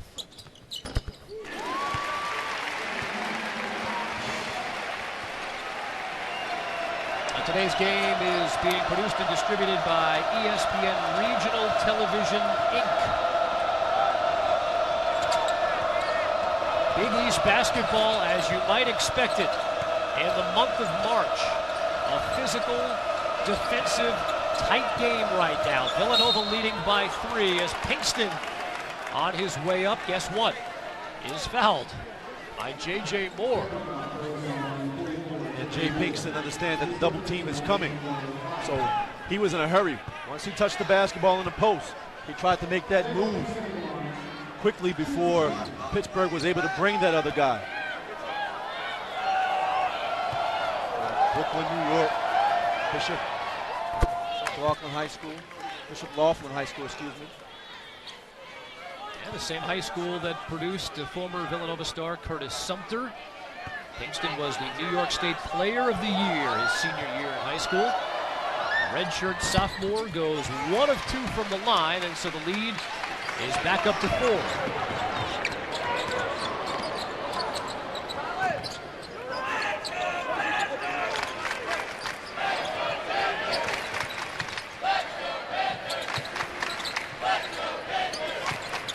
Here's Robinson down low. Taylor, left-handed jump hook this time. He made a couple in the first half with the right hand. He's short on that attempt. As they work it to Pinkston, working on Robinson. And Robinson caught with his hand in the cookie jar. He's called for the foul. Pinkston using his size advantage. He understands that he has Robinson on the brick, or the block as we call it. And again, we spoke about Pinkston being a matchup problem for a lot of players in the Big East Conference. He's too strong for perimeter players to guard in the post, yet too quick for you to put a bigger guy on him on the perimeter. Now that's the 3rd foul on Robinson. As he heads to the bench. And Trey Ziegler checks back in.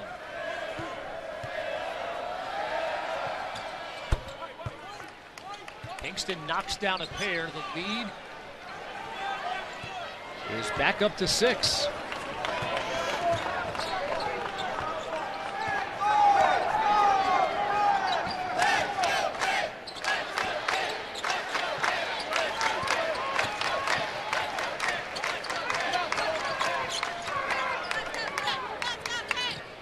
Three-pointer on the way from Deron Johnson.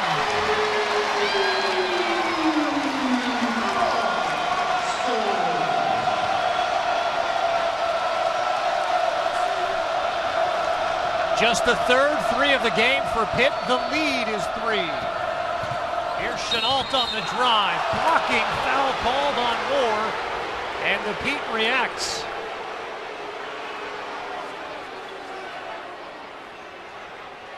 Johnson, a guy who we know can shoot the basketball. And he picks a great time, the youngster from Baltimore, to make it splash here at the Peterson Event Center.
tight one in just about every way.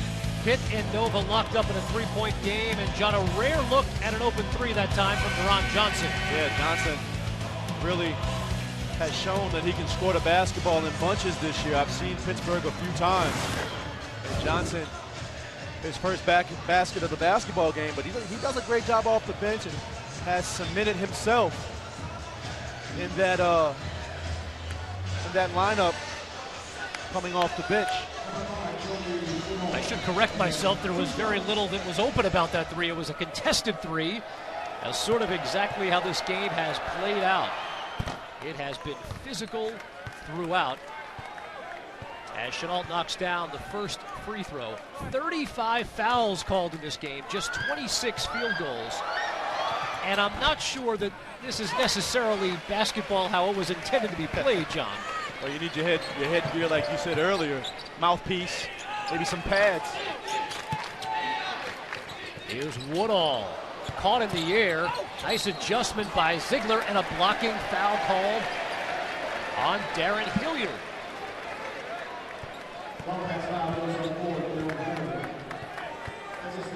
And we've been highlighting the foul trouble on Villanova.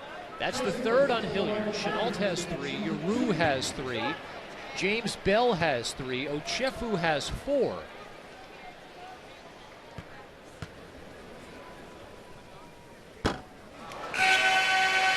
And Pitt struggles at the line continue. They're just 6 of 12 from the free throw line in this game. Pittsburgh, not a great free throw shooting team. They shoot about 66%. They're 12th in the Big East Conference from the stripe.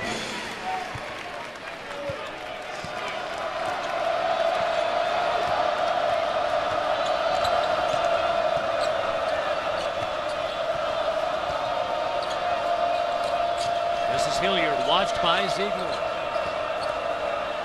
Laurie Sutton in the game for Villanova for the first time. And Chenault lost the handle, but it was last touched by Pitt.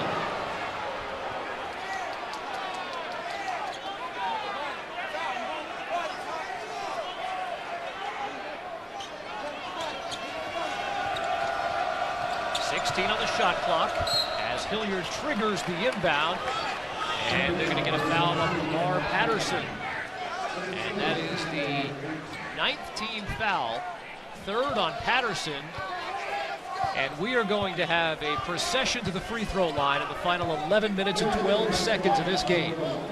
We spoke about Pittsburgh not being a great free throw shooting team. On the other end of the spectrum, Villanova is.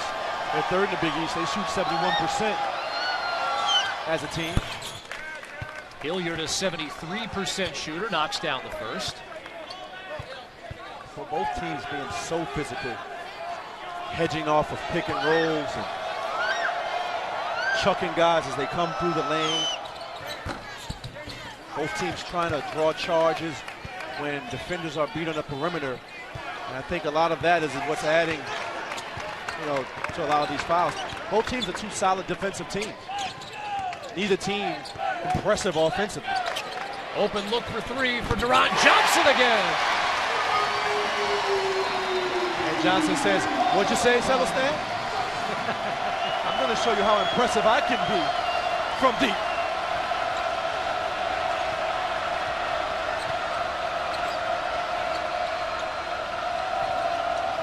Back down to a 2-point game.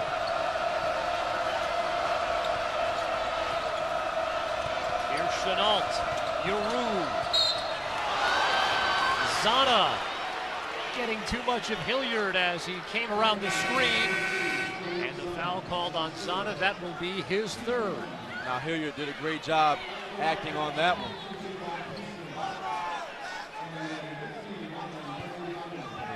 He jerked his head back. Should get an Emmy.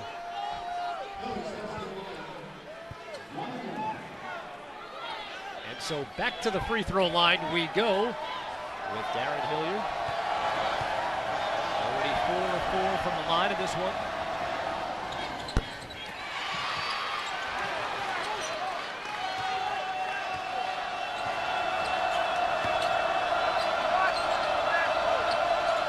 Wyatt Good start to the second half for Archie Diacono. He had 13 at the half.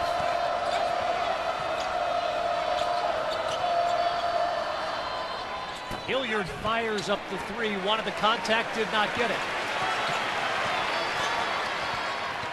Here's Woodall, teardrop off the window.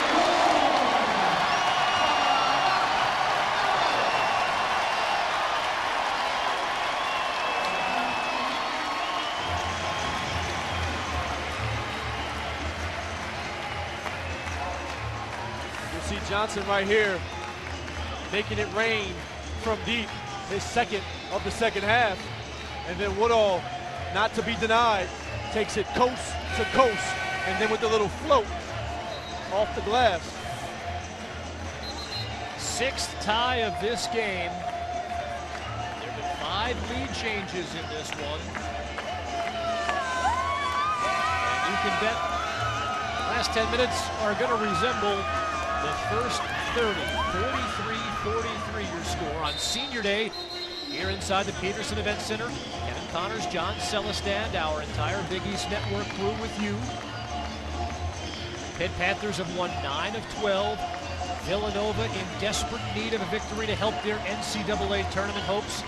Although at the start of the day, Joe Lenardi, ESPN bracketologist, has the Wildcats in the last 4 in the field of 68.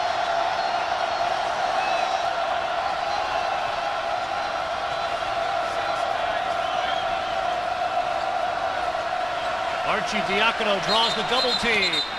And a timeout called by Jay Wright. And Archie Diacono was in lots of trouble. He was bottled up on the sideline right there with the basketball. Anytime you can tell Pittsburgh, if you run that pick and roll on the side or a handoff, they're going to trap it. Well, what's the most effective way of dealing with that, John? Stand away from the sideline. Handoffs on the sideline or pick and rolls on the sideline are very difficult. You have to use angles a little bit better. Throughout this broadcast, talked about the importance of this basketball game. Pitt looking to hang on to that 4th spot in the Big East. Pitt currently owns the tiebreaker, and again, Villanova looking to pick up its 10th Big East win of the season. And this is what the Big East championship would look like if the tournament began today. And I tell you what, Georgetown and Marquette have been the most surprising to me, because I thought both of those teams would be in the middle of the pack in the Big East Conference. And they have played outstanding, both of those squads. Here's Archie Diacono, an open look at 3, and Archie Diacono drills his first trifecta of the second half. And sometimes I think Archie Diacono is a better shooter from 3 off the dribble. When he turns that corner, if you don't get a good hedge on him, and you allow him to get a little bit of daylight, he'll knock it down. Woodall's pass batted away, and Nova looks to go the other way.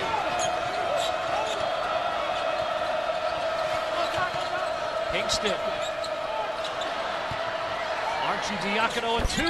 He's knocked down 2 in a row.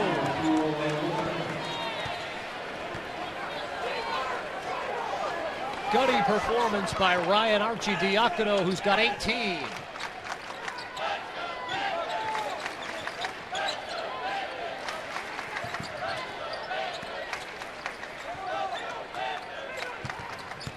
Trey Woodall off the dribble. Zana the second effort. And that's what Pittsburgh has done over the years. Dominate the glass, first in the Big East in rebounding margin.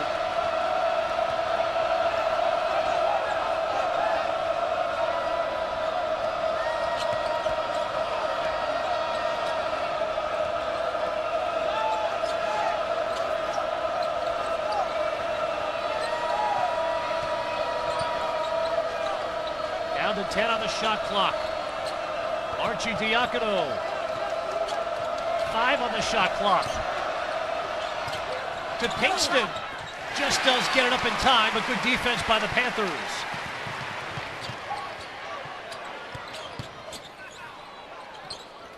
And Deron Johnson kicks it back out. Pitt will reset.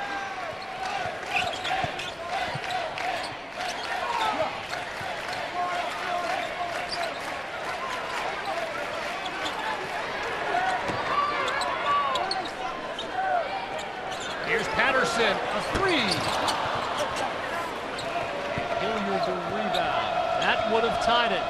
This place would have erupted if Patterson was able to connect.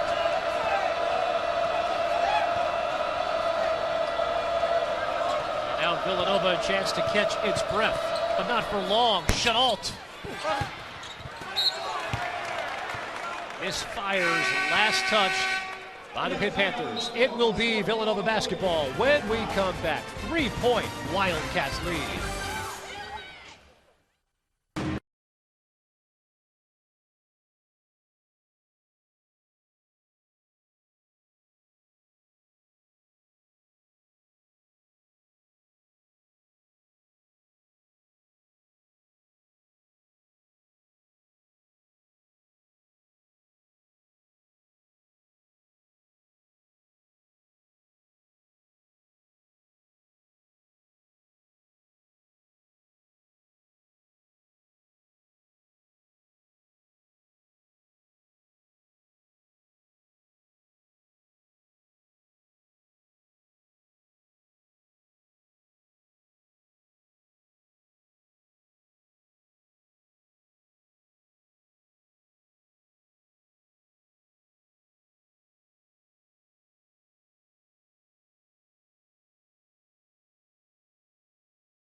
Villanova lead on Pittsburgh.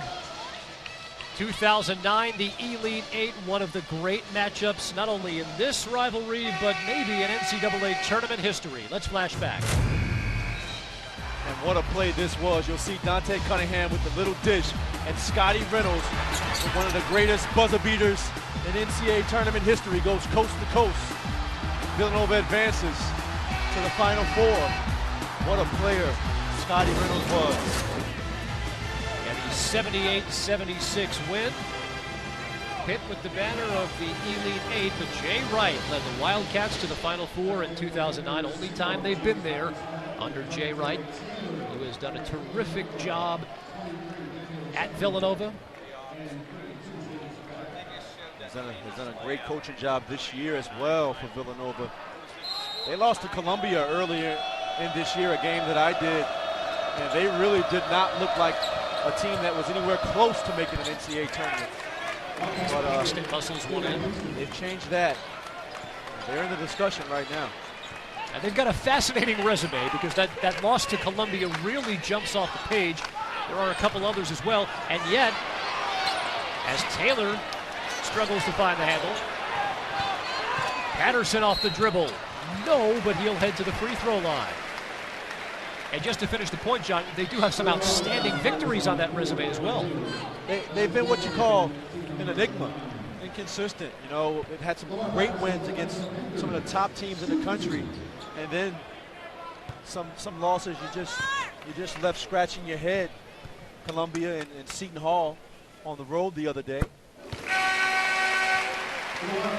And Syracuse was a top 5 team when Villanova knocked them off. Louisville as well. Both of those victories for the Wildcats came in the same week. They also beat Marquette this season. As Hilliard heads to the bench, he has 4 fouls now. What a job Buzz Williams has done in Milwaukee.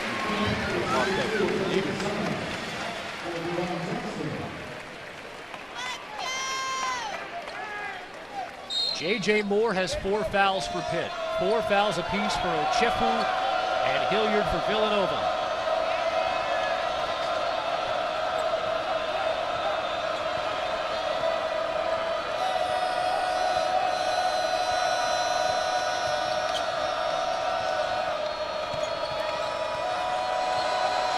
How about the defense of James Robinson on Ryan Arcidiacono? 10 on the shot clock. 5 on the shot clock.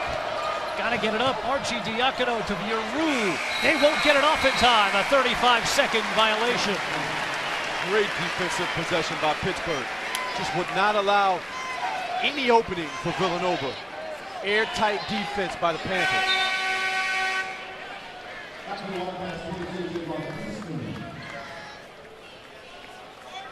As Javon Pinkston checks back in the game for Ochefu.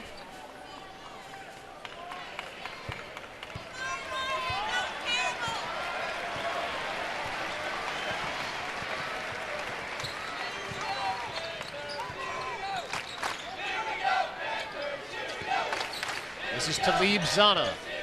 Trey Woodall, open 3.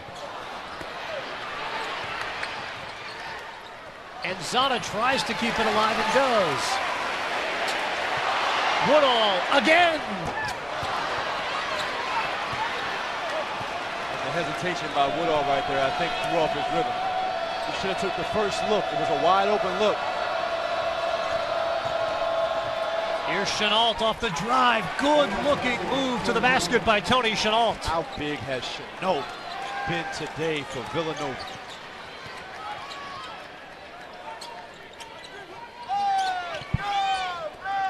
This has been a close game from the opening tap. 5:15 to play. Villanova the 5-point lead. Taylor can't control it, but it's last touched by the Cats.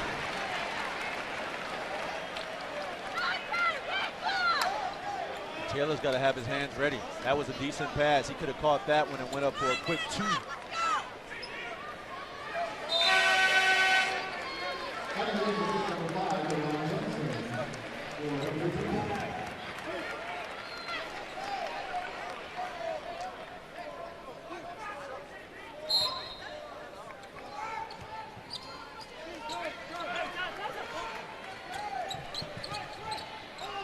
Here's Patterson. Open look. Would have cut it to 2. Instead, another missed opportunity for the Panthers.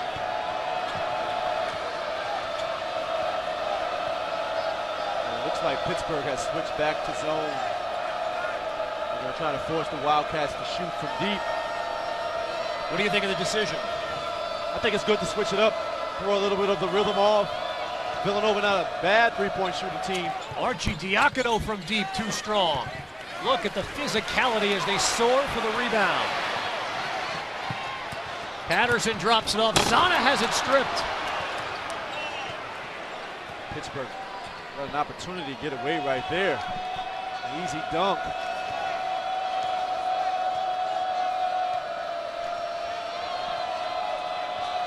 And now the Cats content to bleed the clock. We near the 4-minute mark. Pinkston loses his footing. Open 3 for Bell, in and out, and Zana the rebound. 15th rebound for Talib Zana.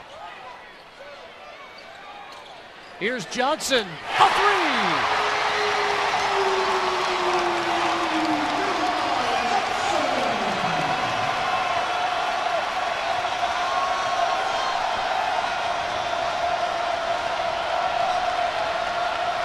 Deron Johnson is 3 for 3 from behind the arc. The lead is back to 2.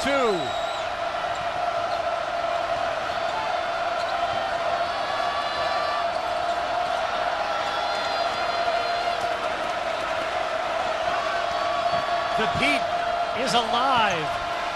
Open 3 for Bell.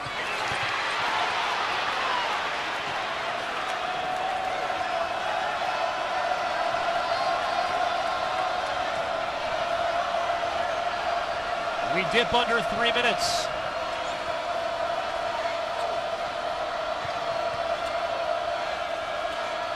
Here's Chenault splitting the double team. Giroux will try a long two. And Muftau Giroux delivers. What a big shot by Giroux. Steps up.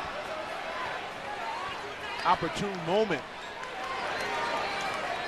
10 points now for Giroux. The lead is back up to 4. Patterson along the baseline. Great look inside by Woodall. Villanova falls asleep on a defensive end, and Woodall was able to locate his teammate Patterson for a little easy layup. But this three-point shot by Johnson, this was just phenomenal. Watch him set his feet. Watch how quickly he just pop, boom, and he makes it count. He's going the opposite way. And right here, Patterson, he'll sneak behind the defense, and he'll get a little gift off the dish from Woodall. Great recognition.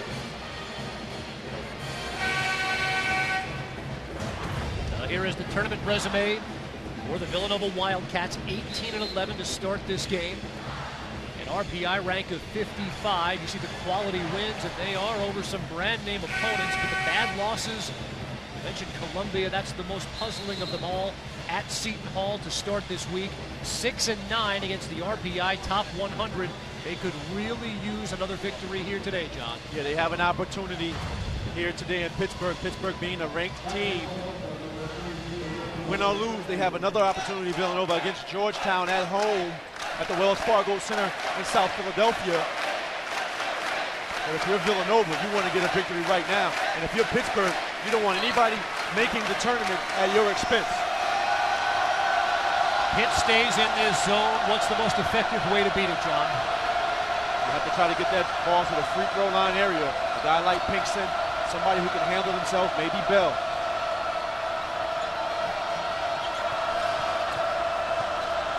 This is Giroux.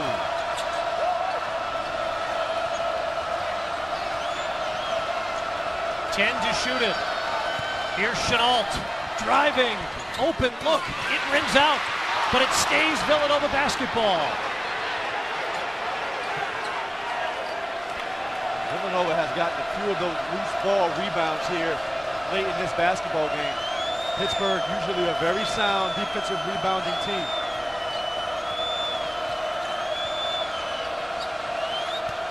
Archie Diacono, the high man for Villanova. He has 18. The lead is 2. 90 seconds to play. 5 on the shot clock. Free throw line jumper is good, and another big shot from Giroux. That's the second huge shot by big Muftau Giroux. Again, a great face-up big guy who'd rather shoot jumpers than post up. Here's Woodall, the senior, on the freshman, driving.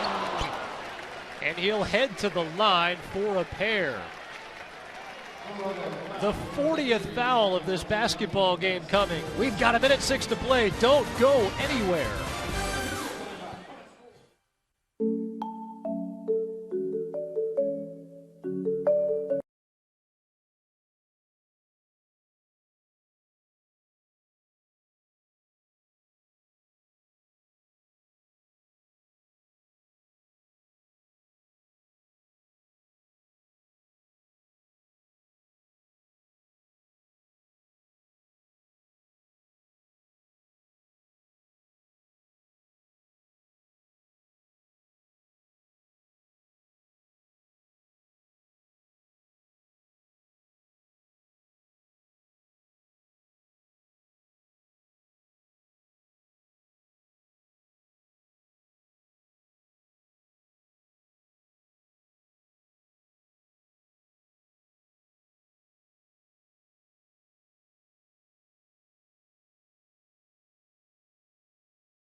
Today's Big East basketball game is brought to you by PNC Bank, for the achiever in you.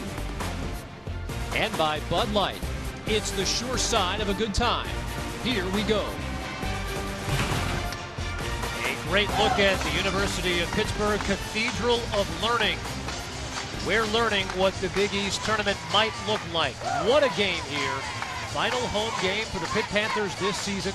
It's Villanova in a pivotal game for both teams, a 4-point lead. As Trey Woodall heads to the free throw line, the redshirt senior who has meant so much to this program over the past 5 years, heading to the free throw line with a chance to make it a one-possession game.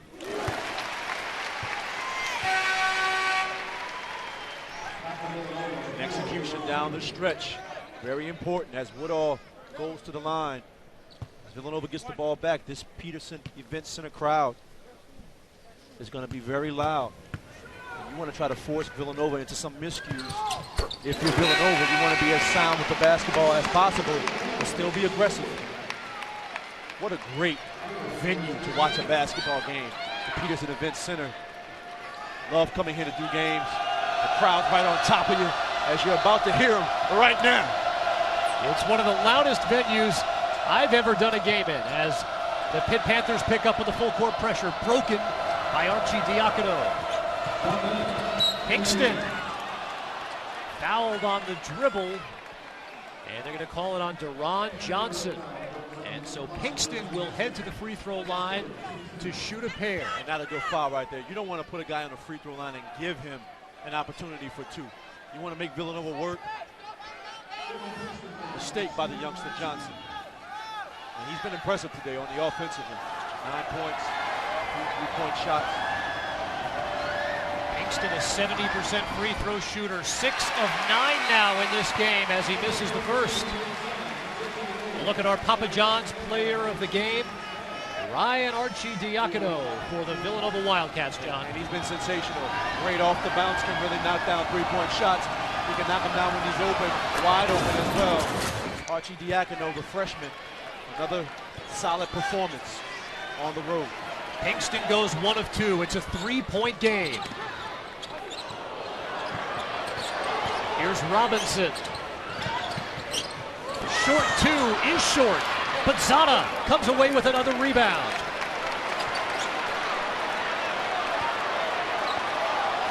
"11-second differential between shot clock and game clock. Patterson to Robinson for the tie.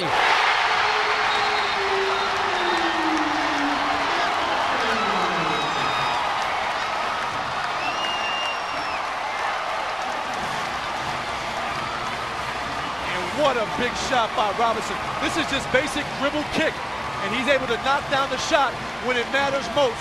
The beautiful pass right here by Patterson, and Robinson understands the moment, and he makes it count.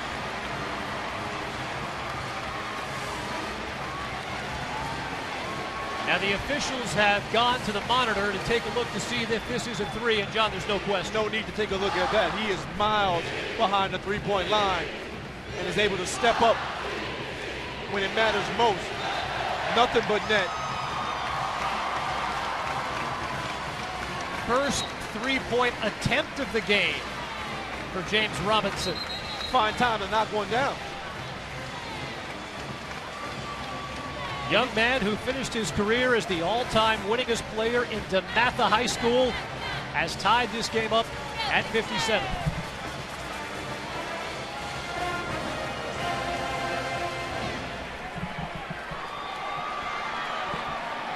Well, we just learned that the clock did not stop when the ball went through the net, so they've reset the game clock to 33 seconds, John. Villanova has a chance to take one last shot. What do you expect to see from the Cats? Well, you want to get the basketball in Archie Diacono's hands. Now, you could run a high pick and roll, but you have to be careful because Pitt's going to trap. So you're going to look to hopefully get the basketball in his hands if you're a Villanova fan and try to let him create. But I'm thinking a high pick and roll is going to come. The heat is electric. Down to 10 seconds. Here is Archie Diacono.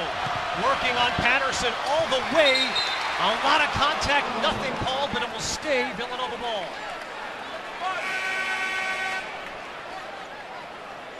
The Cats have a pair of timeouts, and Jay Wright will take one here. And this is when you practice your out-of-bounds plays all the time, and some players may think, oh, this is insignificant. But sometimes out-of-bounds plays underneath the basket or on the sideline can win you basketball games. And on the other end, defensively, you always work against stopping other teams from getting layups. And if you're Pittsburgh, you want to make sure you don't give somebody a wide open look at the basket. You want to keep guys out top and force them to shoot a long 2 or maybe a 3-point shot. So with 3.3 seconds, you don't have to lob the ball over top. That's enough time to get the basketball in. You can even make a pass or 2, maybe not 2, maybe 1, and take a dribble and are able to get off a shot. The Pitt Panthers have won 9 of 12. Villanova comes into this game coming off a bad loss Monday at Seton Hall. 18 and 11 on the season. Are the Villanova Wildcats in need of a victory to help their NCAA tournament hopes? And Jamie Dixon jumping up and down on the sidelines, asking for a timeout. And this is a game of chess right now. This is a game of chess. Jamie Dixon able to get a look at how Villanova was setting up. Then he calls the timeout to probably adjust his defense. Now you wonder if Jay Wright's going to change the play or if he's going to keep it the same.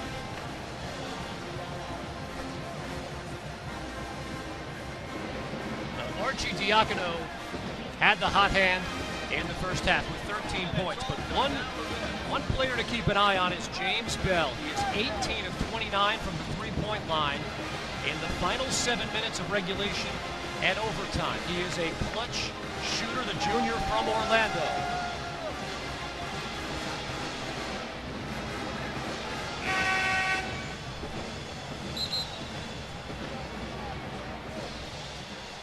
A guy like James Bell, you're right, he can knock down big shots. Hasn't shot the ball from 3 well coming into today over the last 2 games. He's 1 for 8 from the three-point line. But sometimes big-time players in big moments knock down shots. But if I'm Villanova, I'm not sure if I want to take a 3. You want to take the ball to the basket, give yourself a chance to possibly get fouled. As many fouls as has been called in this basketball game. If you're Pittsburgh, you want to play sound defense. You don't want to foul, but you don't want to give a guy a wide open look. You want to contest. We started this broadcast today talking about the importance of this game for both teams. 3.3 seconds to go. Trouble getting it in. Here is Yaru. Has it taken away. Patterson for the win. And we will head to overtime.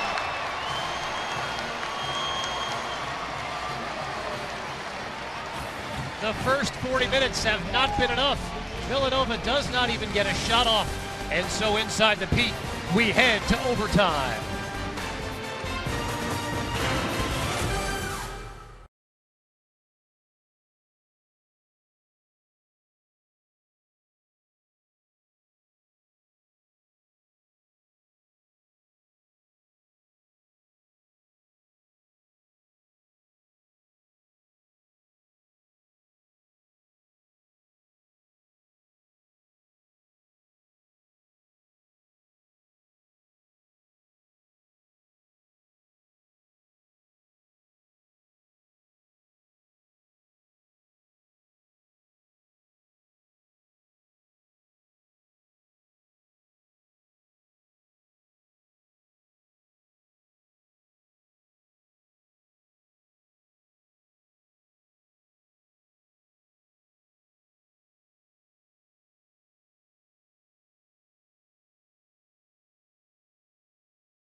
Back inside the Peterson Event Center, Kevin Connors, John Celestin headed to overtime. And a reminder, of why this one is important to start the day. ESPN's Joe Lenardi has Villanova one of the final 4 teams in the field of 68. A rugged, physical, tightly defended, maybe at times too physical basketball game. There have been 41 fouls called in this one. And John, as we head to overtime, based on how the first 40 minutes came to an end, who in your opinion has the edge? Well, I think the home team, or the team that comes back and ties the basketball game, always has the edge when going into overtime. Villanova really controlled most of the second half, and then Pittsburgh regained the momentum at the end of that game. So I would give the edge to the home team, the Pittsburgh Panthers. Tap is controlled by Muftau Yeru. Villanova is 2-1 this season in overtime games. Pitt 1-1. You see Pittsburgh in the 2-3 zone. They're going to force Villanova to try to figure some things out from out top. Pitt has stayed in this 2-3 zone as they go to Pinkston. He kicks it out. There is Bill. Not that time. Pinkston's second chance down low misses the reverse.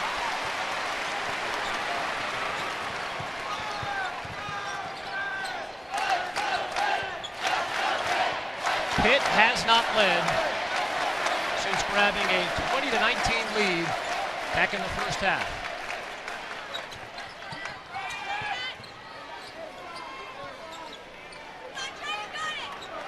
Trey Woodall, the fifth-year senior on senior day, finding Zana along the baseline. And a chance at a three-point play. And Trey Woodall did a great job. Watch the penetration, and they use the left hand for the little bounce pass. And Zana, no hesitation, takes it immediately to the rim. The only pass had to be with the left. Sound fundamental pass by Woodall, and the finish by Talib Zana. Look at that stat line. 7 points, 17 rebounds. He's been a monster on the glass. 17 snatches, nothing to sneeze at.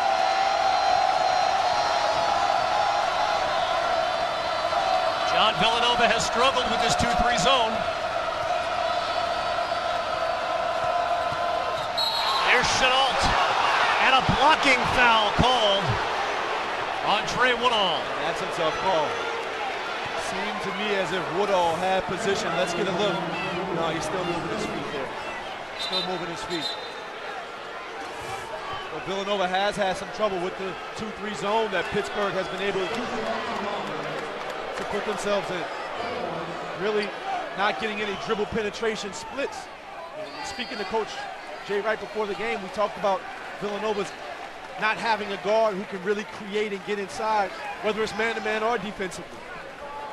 And they can get the ball to the free throw line area, but you still need that guy who can get into the teeth of the defense and get into the gaps, draw guys. Third foul called on Trey Woodall. This is Tony Chenault, 72% free throw shooter on the season. And he misses the first. He's now 1 for 4 from the line this game.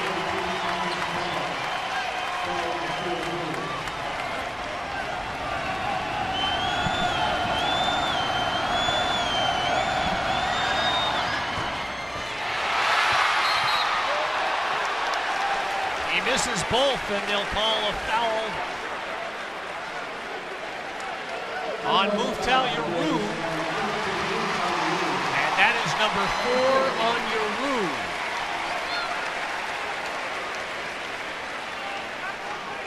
Just trying to make sure that it is on Yeru, the 4th personal foul. And with 3:51 left, I'm not sure if taking him out now is even worth it if you're Villanova.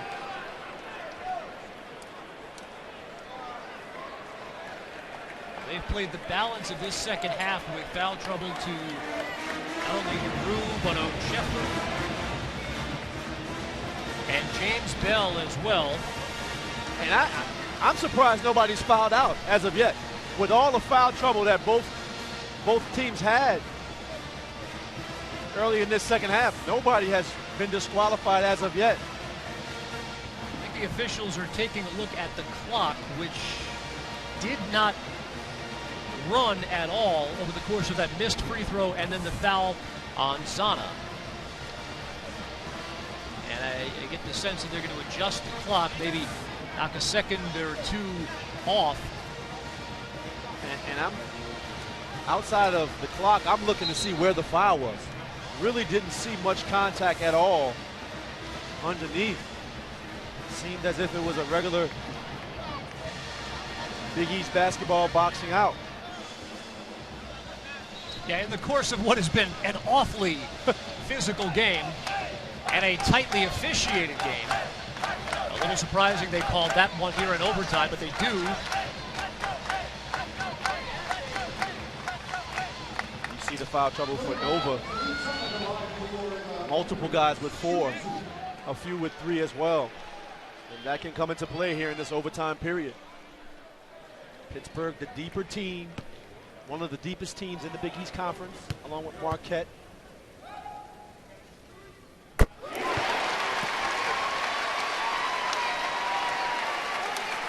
Talib Zana has all 4 of Pitt's points here in overtime.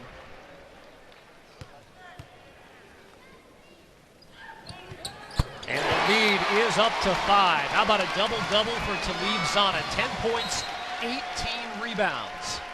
And earlier in this season, Zana actually was leading Pittsburgh in scoring before Big East play began.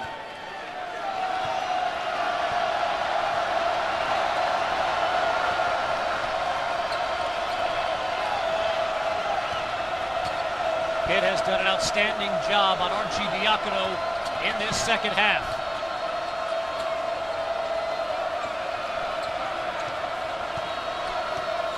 You just see Villanova not able to make penetration and get inside from the perimeter.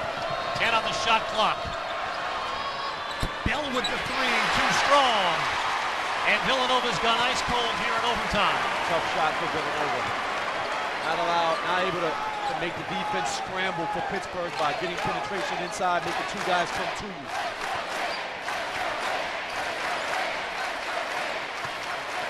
Woodall drops it off. Zana uses the window.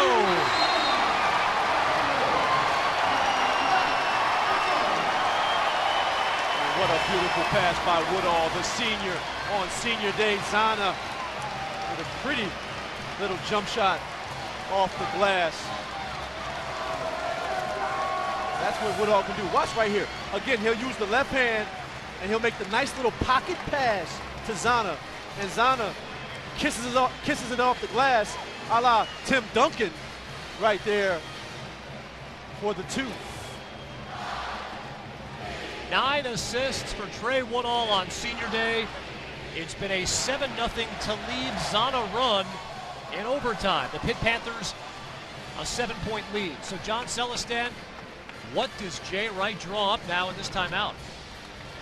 Well, I tell you this, you have to score in a hurry. You only have 3 minutes, and now with this lead being 7 points, you have to draw up some quick hitters. And against the zone, that's a little more difficult. But some kind of way they have to get that free throw line area, somebody who can handle the basketball or make some plays. And you're going to have to swing the ball around the perimeter and immediately attack the gaps. Against the 2-3 zone, for me, the best way was always from the wings, attacking from the wings. Between that top guard and the guy on the bottom, on the back line of that defense. Although Jay Wright said to us before the game, his team lacks that guard that can find those seams against this Pitt defense. So we'll see if they have an answer here with 3 minutes to go. Villanova has not scored since the 126 mark of regulation. If you're just joining us, James Robinson drilled a 3-pointer with just over 30 seconds to go to tie it at 57. Pitt in the midst of a 7-0 run here in overtime. They own a 7-point lead with 3 minutes to play in a game of vital importance for both of these teams.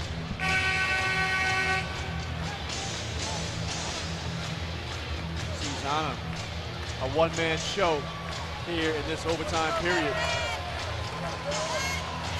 Has definitely made the Pittsburgh Panther fans here behind us at the Oakland Zoo excited.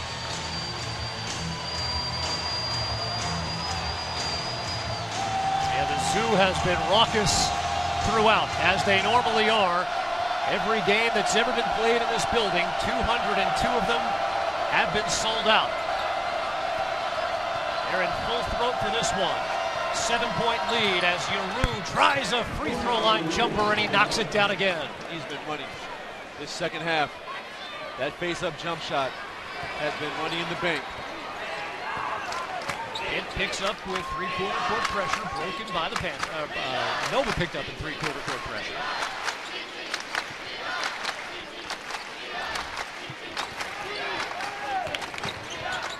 You're Pittsburgh right now. You still want to be aggressive, but you want to try to milk some clock as well. Woodall, sloppy pass, and he turns it over. A terrible decision that time by Trey Woodall.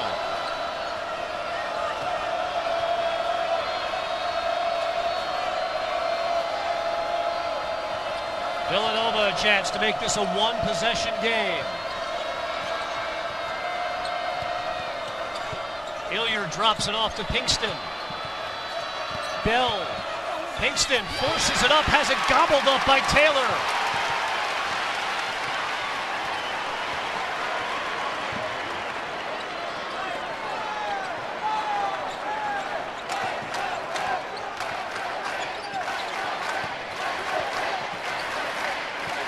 .130 to go from the Pitt.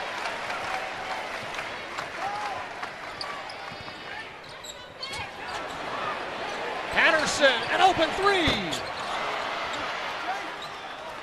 And it's Pinkston who comes away with it. Arcidiacono looking to push, driving, and he's fouled on his way to the basket. Patterson, if he were able to knock down that three on the other end, that would have been a backbreaker for Villanova. Instead, Arcidiacono darts down the other side and forces the issue. Arcidiacono 4 for 4 from the line. He's an 82% shooter on the season.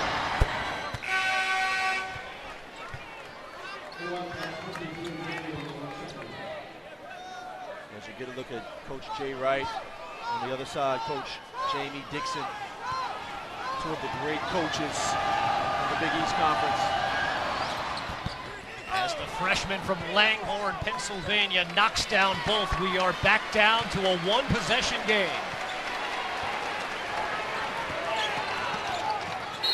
Robinson was tripped on a call that may have gone either way, and they get Arcidiacono on that one. That will be his fourth. And that's a bad foul by Arcidiacono.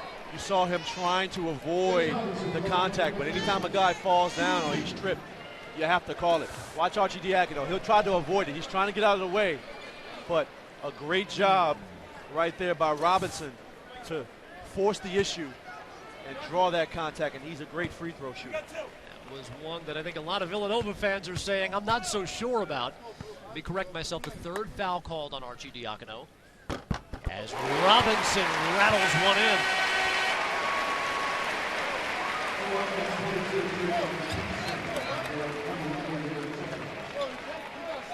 It's one of those fouls, John, in what has been such a physical game that you wonder how a call like that is made, but it is. Robinson knocks down both, and the lead is back up to 5. Anytime there's a trip, anytime a guy falls down from contact by the feet, referee is forced to call that foul. Here's Arcidiacono with a three, and it's back down to a 2-point game. Unbelievable. The guy has some courage, huh? Doesn't have to go see the wizard. And he has it all, the heart, the courage. What a shot by Arcidiacono. John, this is a freshman on the road in a pivotal Big East game. And again, he's great off the bounce from the three-point line.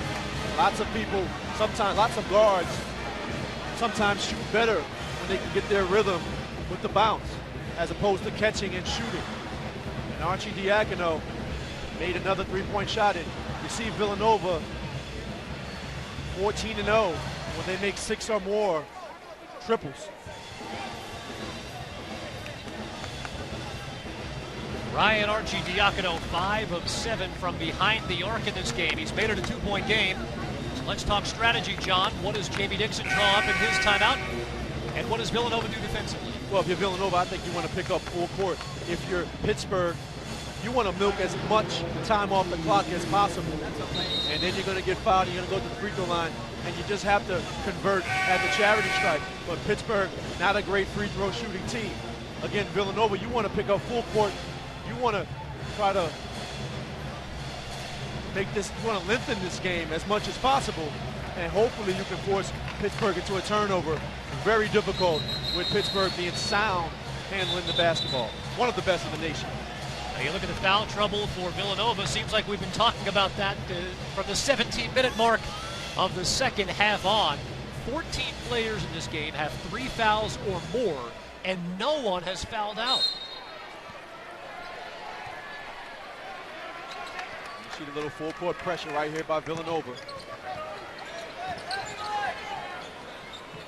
Robinson does get it across. Got a 22-second difference between shot clock and game clock.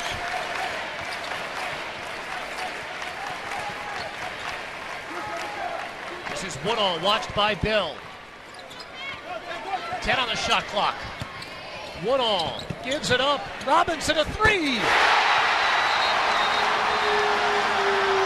James Robinson has done it again.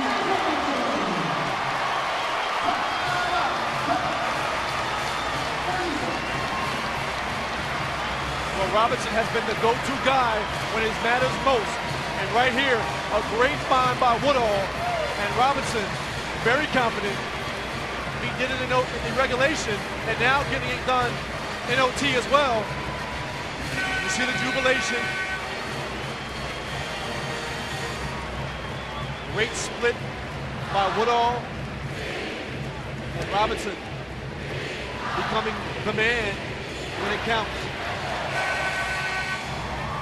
John Celestat, we've sung the praises of the Villanova freshman guard, Ryan Arcidiacono, but it's been the Pitt freshman guard, James Robinson, who drilled the game-tying 3 with 33 seconds to go in regulation.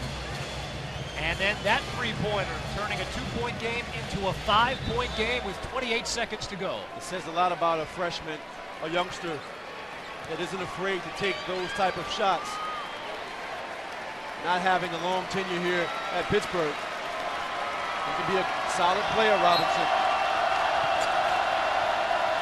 The Panthers pick up full court pressure.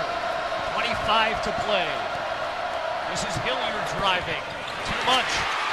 Zana, the offensive rebound. The 19th rebound of the game for Talib Zana.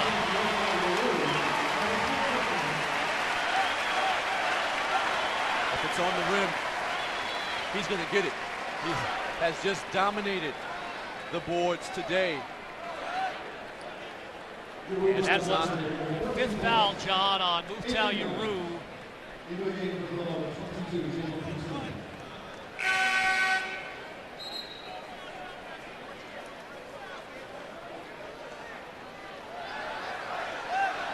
I mean, if this is an indication of what we're going to see inside Madison Square Garden at the Big East Tournament, that will be, as it always is, must-see TV. Well, I always tell folks, fans who have never been to the Garden for the Big East Tournament, you have no idea.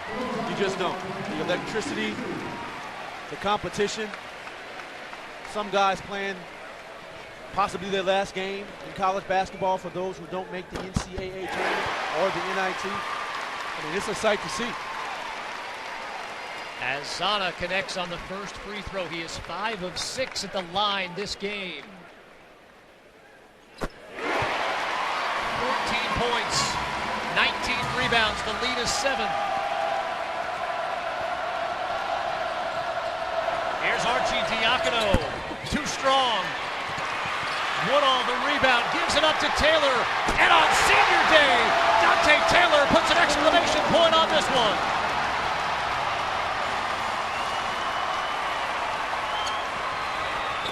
Pinkston's 3 partially deflected. Last touched by Villanova, and Pitt is going to hang on. And right now, I think Jamie Dixon is going to get Taylor out of the basketball game. Watch him right here. If you want to finish your career, this is the way to do it. the hammer home on senior day.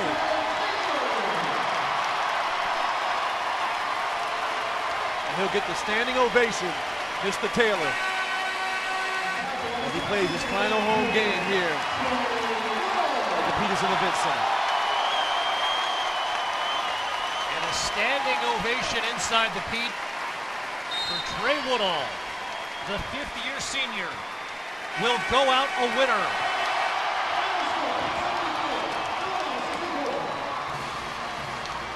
An incredible come-from-behind victory for Jamie Dixon in overtime, John, on Senior Day. And what a game we had.